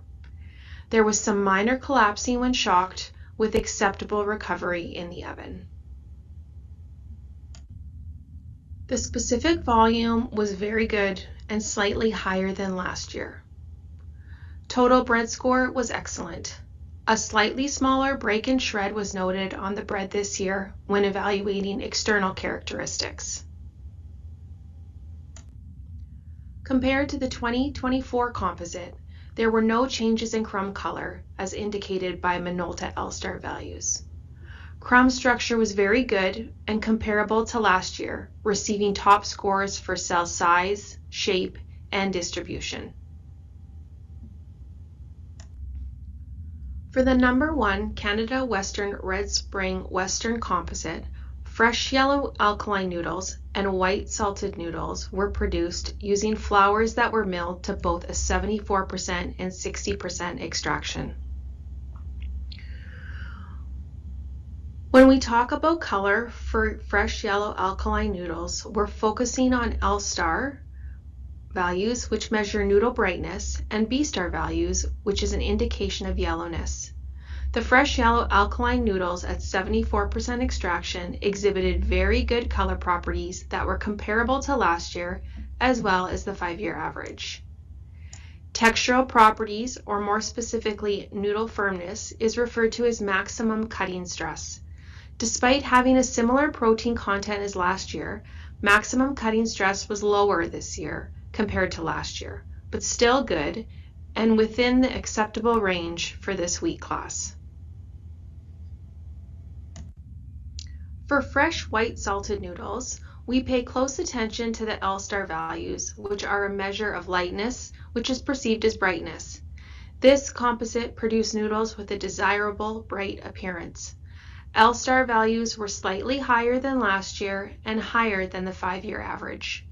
Color retention was also good, which is important as it's a key indicator of noodle freshness for consumers. The number 1 Canada Western Red Spring Western Composite at 74% extraction produced noodles with excellent texture or biting quality that was comparable to last year and to the 5-year average.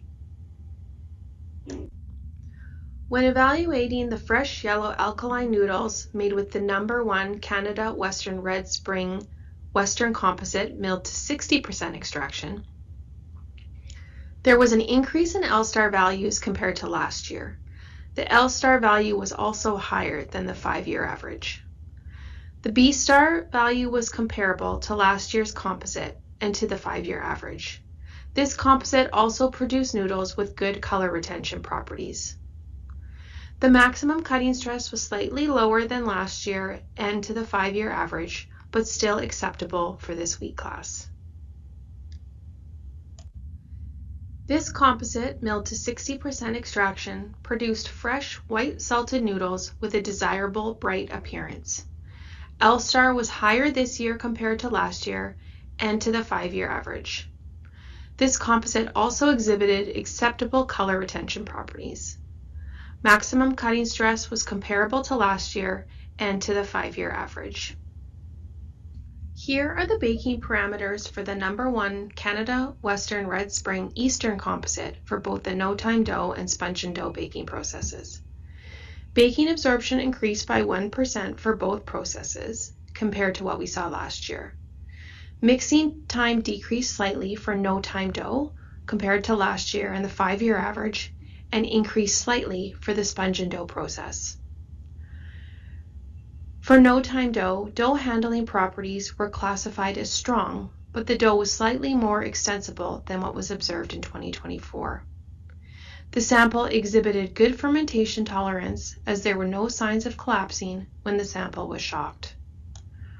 For sponge and dough, dough handling properties were classified as strong to moderate, and compared to the 2024 sample, exhibited slightly more extensibility.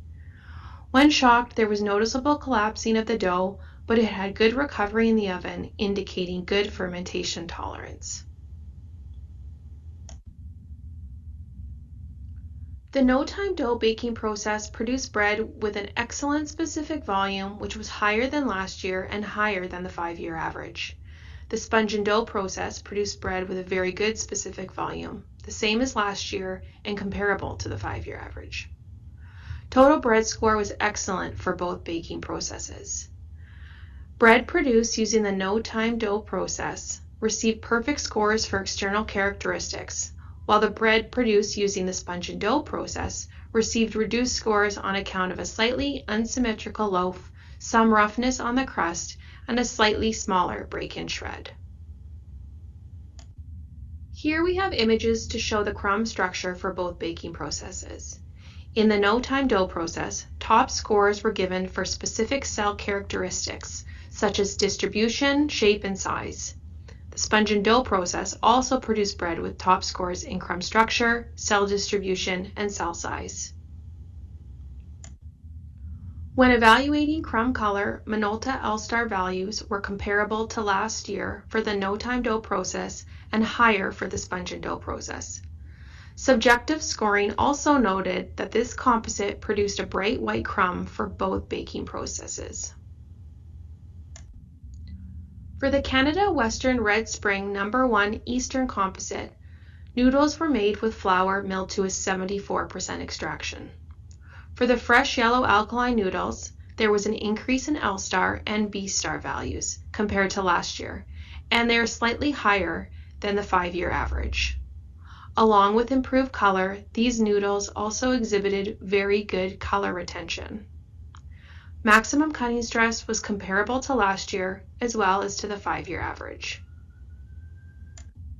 For fresh white salted noodles, the Canada Western Red Spring Eastern Composite produced noodles with higher L-star values compared to last year and higher than the 5-year average. In addition to the increased brightness, color retention properties for this composite were good and comparable to last year. Maximum cutting stress was comparable to last year and to the 5-year average. Here are the baking parameters for the No. 2 Canada Western Red Spring Prairie Composite. Just like we saw in the No. 1 Canada Western Red Spring Composites, baking absorption increased by 1% for both baking processes. We also saw mixing time decrease for no-time dough and increase slightly for sponge and dough compared to last year and to the 5-year average. Both processes had strong to moderate dough handling properties. Extensibility was similar to what was observed in 2024, and when shocked, the dough from both baking processes showed minor collapsing with excellent recovery in the oven. Specific volume was excellent when using the no-time dough process and very good for sponge and dough. Both baking processes produced bread with excellent total bread scores that were comparable to last year. When evaluating external characteristics, both samples received slightly lower scores for break and shred. The 2025 No. 2 Canada Western Red Spring Composite produced bread with a good crumb structure regardless of the baking process. Internal scoring showed that bread produced using the no-time dough process had a slightly open crumb structure with some round and large cells. The sponge and dough process produced bread with a slightly closed crumb structure, but received perfect scores for other cell properties. In both baking processes, the L-star values were comparable to last year and to the 5-year average. Subjective scoring also indicated that this composite produced bread with a very bright white crumb. For noodles, the No. 2 Canada Western Red Spring Composite was milled to 74% extraction and used to process both fresh yellow alkaline and fresh white salted noodles. The fresh yellow alkaline noodles had good color. Both the L-star and B-star values, which are especially important for this noodle type, were comparable to last year and to the 4-year average. Maximum cutting stress was lower than last year, but comparable to the 4-year average and what we would expect from this wheat class. Although slightly lower than last year, L-star values indicate that the fresh white salted noodles produced from the No. 2 Canada Western Red Spring Composite had a bright appearance that were comparable to the 4-year average. Color retention properties were acceptable and within the expectations for this wheat class. Maximum cutting stress was slightly lower than last year, but comparable to the 4-year average. These results are within expectations for the CWRS wheat class and for this noodle type.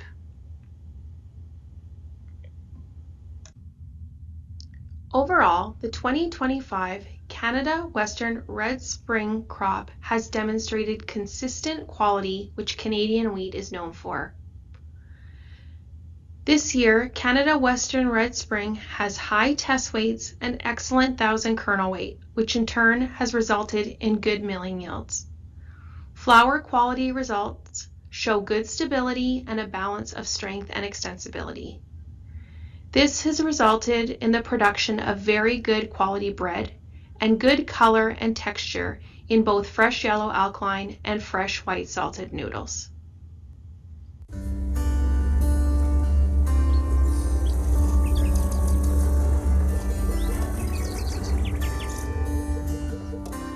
It takes a special kind of care to grow a special kind of grain. It's here, in the hands of highly skilled farmers, that Canada's durum wheat comes to life. Because even in a country as big as Canada, where grains are grown from coast to coast, only a small portion of that farmland is right for growing some of the world's best durum, Canada Western Amber Durum. Here, you will find just the right soil conditions and just the right climate for durum to thrive. In fact, nearly half of the world's durum exports come from this part of Canada, proudly produced by farming families who have grown durum sustainably for generations. These farmers have the pride and know-how to grow durum, renowned for its cleanliness, excellent milling characteristics, bright yellow color, high protein content, and semolina yield that feeds families around the globe. That's the special kind of care it takes to grow a special kind of grain. Canada Western Amber Durum. Growing our best for the world. The team will now share the quality and functionality results for Canada Western Amber Durum wheat.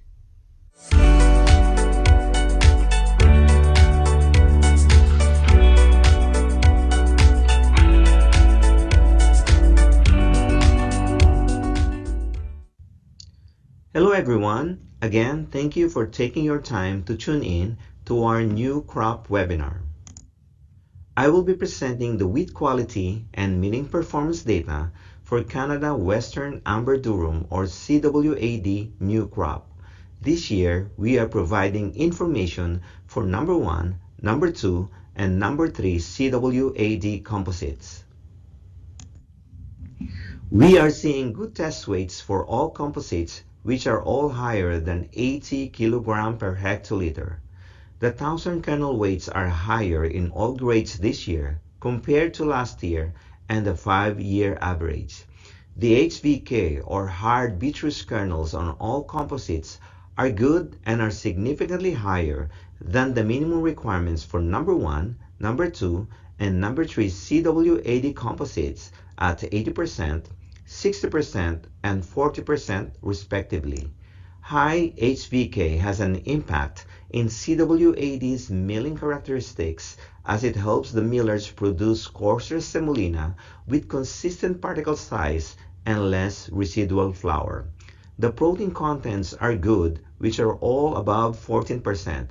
These values were corrected to 13.5% moisture basis. Samples of number 2 and number 3 CWAD composites have certain percentage of sprouted kernels which are reflected in decreasing falling number values. However, high alpha amylase activity has a less significant effect on pasta processing than it does on bread baking. Wheat ash contents for all CWAD composites are typical for the class. The particle size index values of number 1 and number 2 CWAD composites are higher this year, indicating slightly softer kernels compared to last year. We are seeing higher semolina milling yields this year compared to last year, and this could be due to good test weights and higher 1,000 kernel weights. The semolina ash contents are also lower in all composites compared to last year and the 5-year average. We have observed higher spec counts this year. This could be the impact of the downgrades like sprouted kernels and severe midge this year.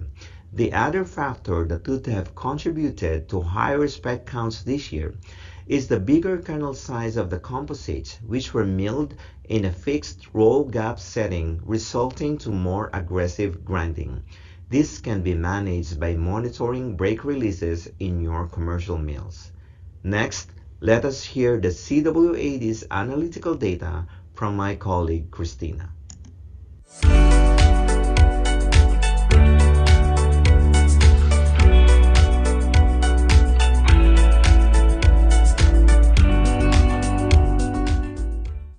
Thank you, Norbert. Now we will look at the semolina quality from the Canada Western Amber Durum composites. All three composites have high protein and wet gluten contents. High protein content is important for producing high quality pasta, couscous, or other semolina-based foods. It can also be blended to improve the overall protein content and quality in lower protein durum. While lower than last year, the gluten index values are still within the range expected for this class.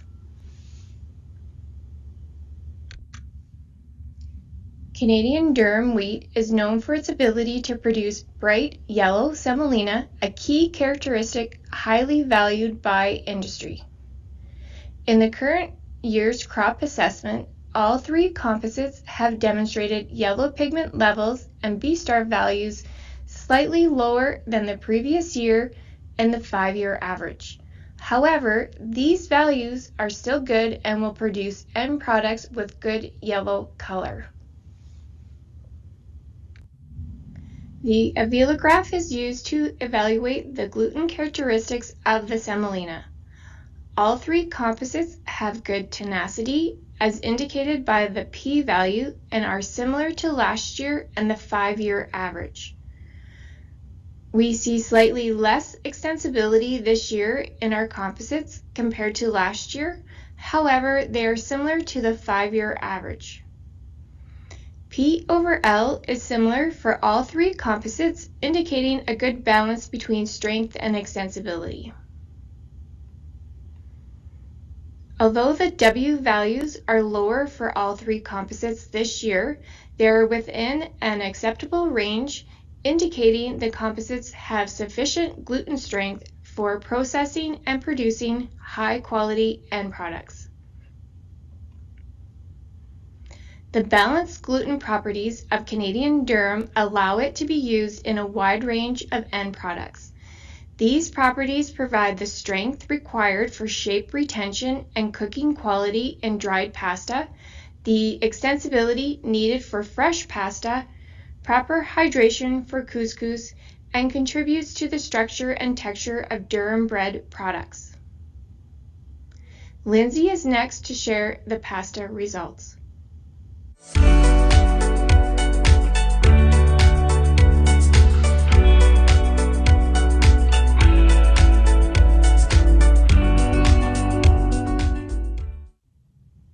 Thank you, Christina.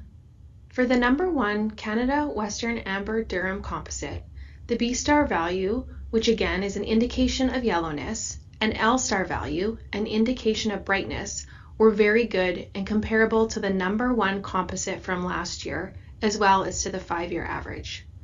The A-star was slightly higher than last year, as well as the 5-year average. Although there was a slight increase in A-star values compared to last year, overall, the number 1 Canada Western Amber Durum composite produced pasta with very good color attributes. For the number 2 and number 3 composites, we did see reduced L-star and B-star values, as well as increased A-star values compared to what we saw last year and compared to the 5-year average for the number 2 composite. The changes in color, specifically the decrease in pasta yellowness and brightness, are consistent with the downgrading factors observed in these two composites. Here are the firmness and cooking loss results for all three 2025 Canada Western Amber Durum composites. There are some variations in texture, but all spaghetti firmness values are good and typical for Canada Western Amber Durum, as indicated by the 5-year averages for both the number 1 and number 2 composites. Although there's not a 5-year average comparison for the number 3 composite, as we don't always have this grade available for export, the firmness values are still good and are within the expectation for this wheat class.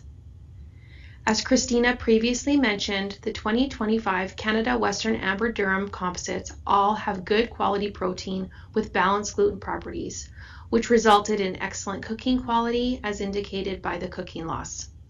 Cooking losses were lower than last year and demonstrate the spaghetti's ability to maintain structural integrity during cooking. In summary, the 2025 Canada Western Amber Durum crop has a high 1,000 kernel weight, which resulted in good milling yields. The semolina boasts a low ash content and balanced gluten properties, resulting in pasta with good texture and excellent cooking quality.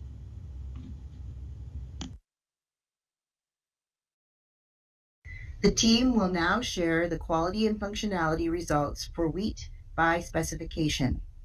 This wheat composite represents the quality that could be expected in a shipment by specification of a medium protein wheat from Western Canada. The term wheat by specification is not an official wheat class and can sometimes be referred to as CP+, Western Canadian wheat, or other.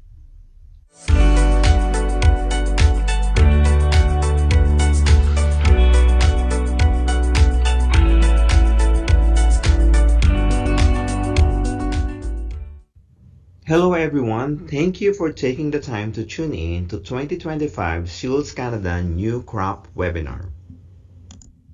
Today I will be presenting the wheat quality and milling performance data for wheat by specification composite. As explained by Elaine, the composite denoted as wheat by specification represents the quality that could be expected in a shipment by specification of a medium protein wheat from Western Canada. For reference, its quality and milling performance data are presented alongside the results for 100% CPSR from last year and the 5-year average. Test weight and 1,000 kernel weight are both very good for this composite, indicating potential for good milling performance. The protein content at 12.9% is what we would expect for a medium protein wheat. The falling number is good, indicating that we don't have issues with sprouting in this composite. Wheat ash content is also good, which is lower than 1.5%. The particle size index at 57% is indicating that this wheat is slightly softer, which is also what we are expecting for a medium protein wheat.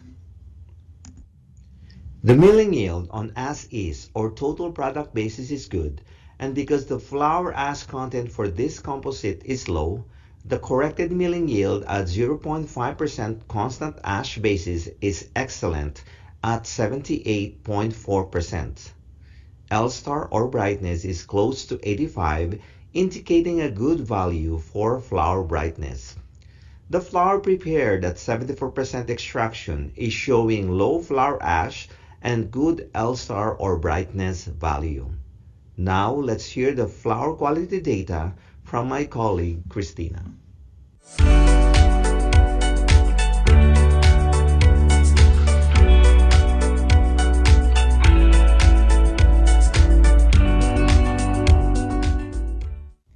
Thank you, Norbert.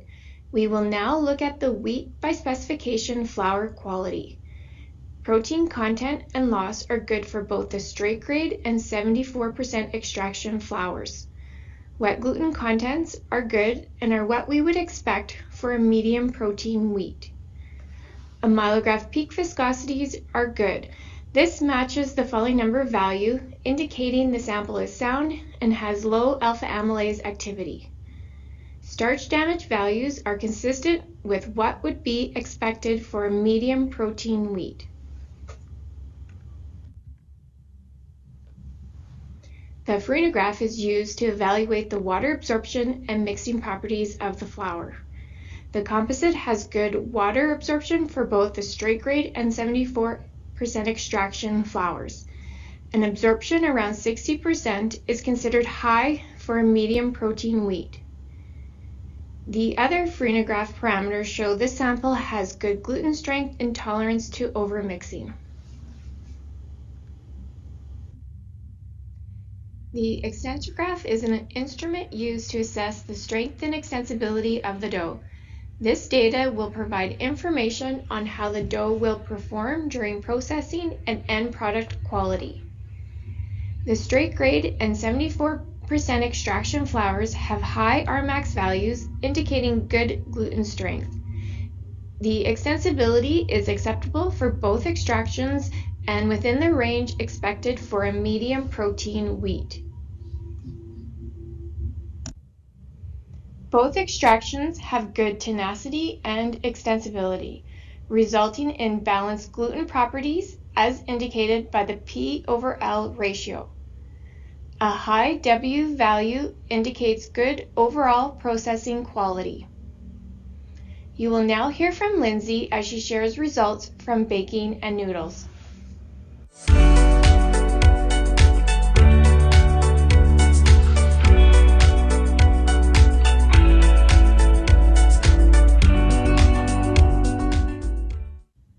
Thanks, Christina. Here are the baking parameters for the wheat by specification composite. This composite had a high baking absorption of 66%, which is highly desirable for bakers. For the no-time dough process, mixing time was 6.8 minutes and 8 minutes for the sponge and dough process. Dough handling properties were classified as strong to moderate for both baking processes. In the no-time dough process, there was minor stickiness during processing and minor tearing during sheeting and molding. In this process, the dough demonstrated high extensibility. When the shock test was performed, there was minor collapsing with good recovery in the oven. In the sponge and dough process, the dough exhibited minor stickiness during processing and moderate to high extensibility. When shocked, there was noticeable collapsing with excellent recovery in the oven, indicating good fermentation tolerance. Bread produced from the wheat by specification composite had very good specific volume for both baking processes. Total bread score for the bread produced using the no-time dough process was good. For external characteristics, the bread received top scores with the exception of a slightly smaller break and shred. In the sponge and dough process, the total bread score was excellent, and similarly to the no-time dough process, a slightly small break and shred was noted. Both baking processes produce bread with a good crumb structure. For the no-time dough process, the cell structure was slightly open with some large round cells. In sponge and dough, the cell structure was noted as being slightly closed, but otherwise received top scores for all cell characteristics.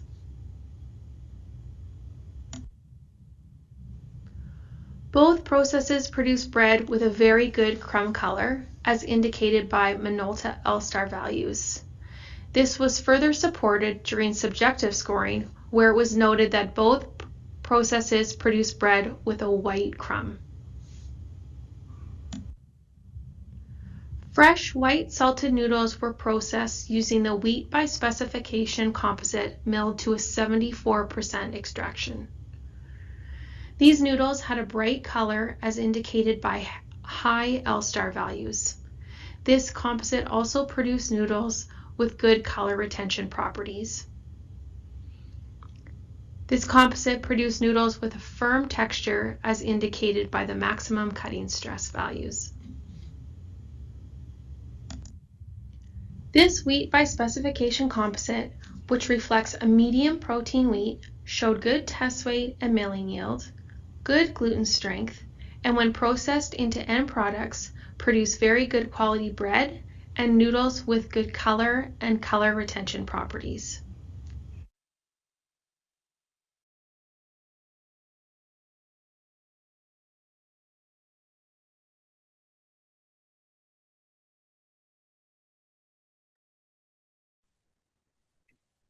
Thank you, Elaine, Derek, Norbert, Christina, and Lindsay for your presentations.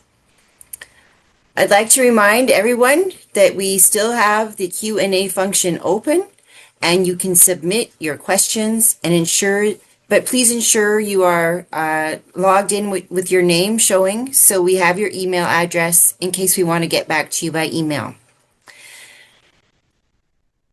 So we have had questions already coming in, and I would like to get started with this. So maybe I'll give the first question to Derek.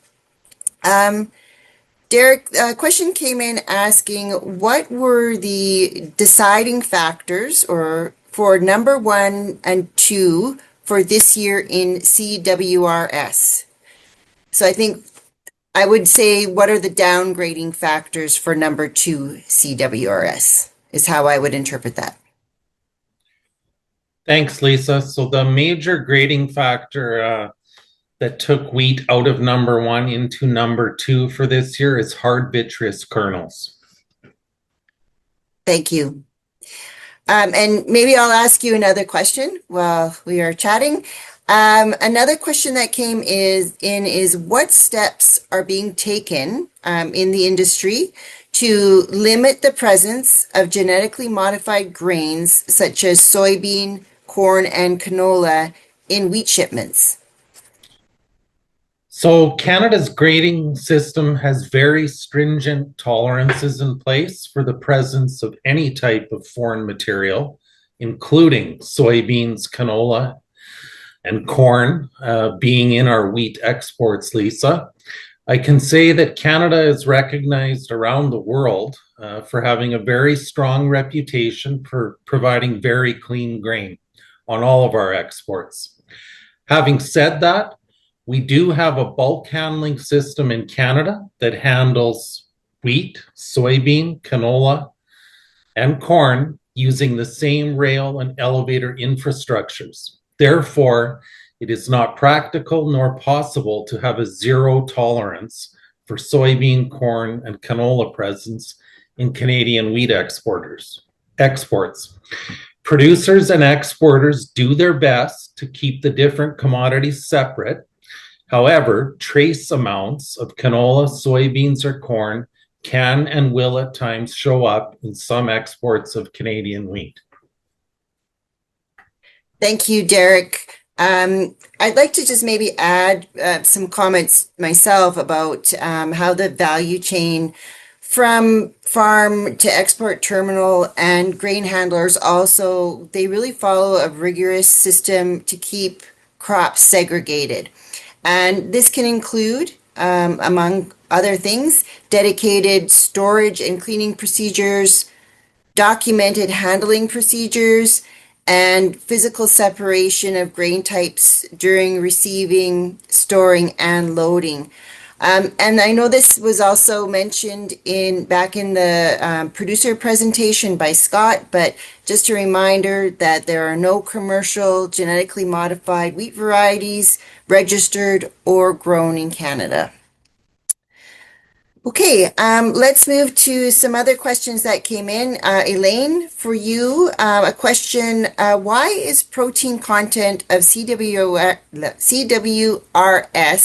this year lower than last year? Thanks, Lisa.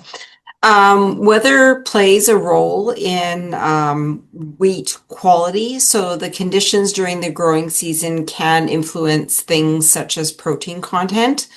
And typically we will see higher protein content when the weather is hot and dry.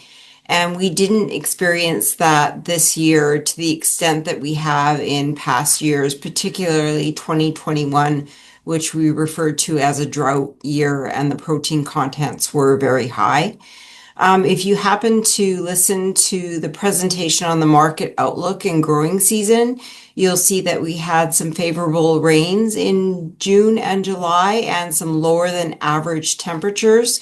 So this helped contribute to lower protein contents, which were much more in the typical protein content range that we would expect for CWRS. Great, thank you so much for that. I have another question for you, Elaine. Is Canada Eastern Soft Red Winter available for export? Yes, it is. We didn't present information on that wheat class during today's webinar, but we do have that data available on our website and on the webinar we will be doing tomorrow. I would suggest that you please talk to your export about getting any shipments or import quantities of CESRW. We can also take this discussion offline and put you in contact with the Grain Farmers of Ontario, who can share more information with you. Great, thanks so much, Elaine. And we will be able to do that with any of the other questions that we don't answer, be able to answer by email as well. So I have a question coming in for Christina. It's actually a two-part question related to color. So first of all, how does the color of the flower of the 2025 crop compare to previous years? Thanks, Lisa. The color this year is very similar to what we saw last year for our CWRS composites. So nice bright white flower. We do measure our flower color on using a wet slurry, so that those values may look a little different if you are measuring flower color on a dry basis using on flour. Thank you. And the follow-up question to that is, how does the color of semolina compare to previous years? So this year with our semolina, we did see a slight decrease in the B star values for all three of our composites, but there are still very good B star values, still producing bright yellow semolina. And for this, we measure a dry semolina. So we don't make a slurry with the semolina, we're measuring dry. For this. And again, if you look at the data, you can see that yellowness carries over into the end product as well. Thank you, Christina. Norbert, we had a question come in on milling. And the question is, what are the milling characteristics of this new crop versus the old crop, and advantages is what they're looking for. So I guess maybe the three classes that we discussed, if you have some general comments about milling. Sure, thank you. So I will start with CWRS. CWRS is also last year it has a good milling characteristics, and this year is even slightly better. And the reason why I'm saying that is because we have observed the higher 1,000 kernel weight and lower wheat ash, which translated to lower flour ash. So a combination of lower flour ash and higher 1,000 kernel weight is really giving millers potential for really good milling extraction. So they can really push for good milling extraction. Now, with regards to Canadian Western Amber Durum, we have also observed good test weight and high 1,000 kernel weight. And although the spec count is higher this year, we have also observed lower semolina ash. So that good test weight and good 1,000 kernel weight also resulted to slightly higher semolina milling yield this year. With regard to wheat by specification, we have seen good test weight, good test on kernel weight, and good milling yield as well, because the flour ash is also low, and so the corrected milling yield on 0.5 ash basis is also very good. Thank you. Thank you, Norbert. And maybe before I let you go, just another question about durum. Could you comment on the increased semolina speckiness this year compared to last year specifically, and comments on what could have caused that? Thanks for that question. So it's a combination of few things, and one is the downgrades. It has some touch of mildew, smudge, and midge, and those are impacting the spec count this year.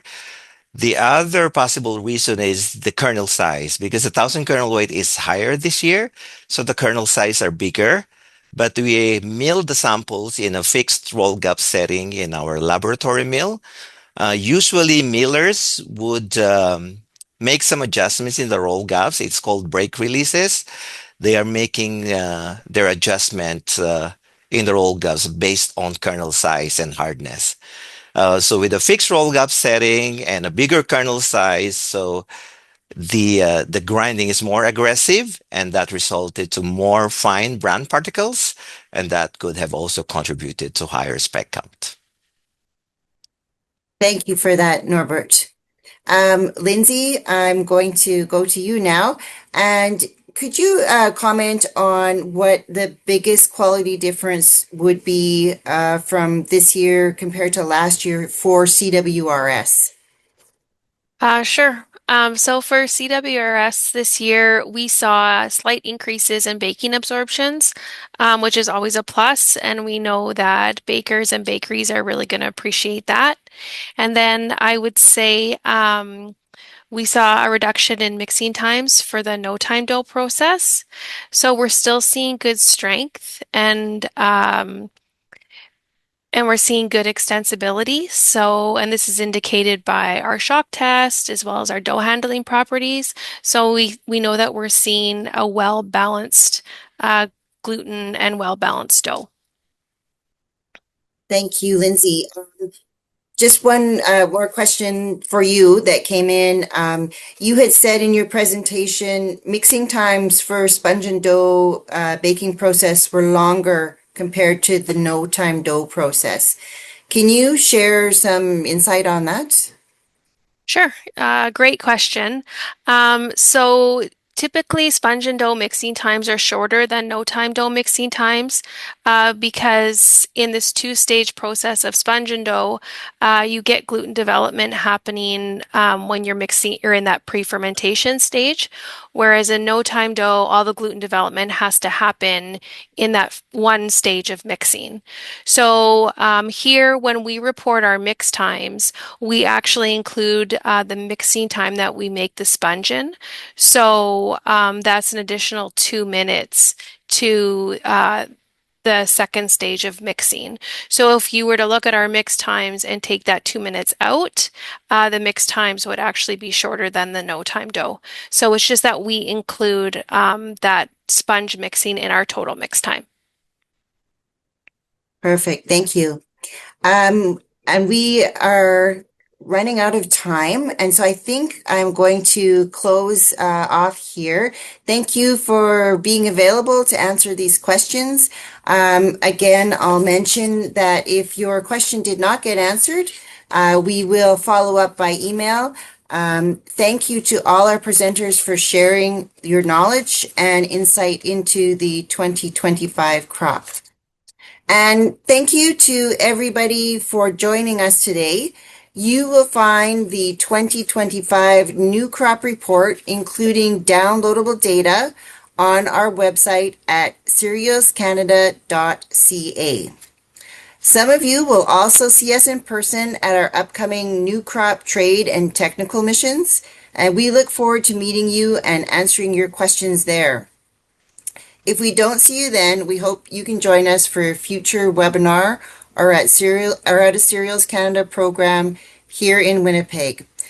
Enjoy the rest of your day.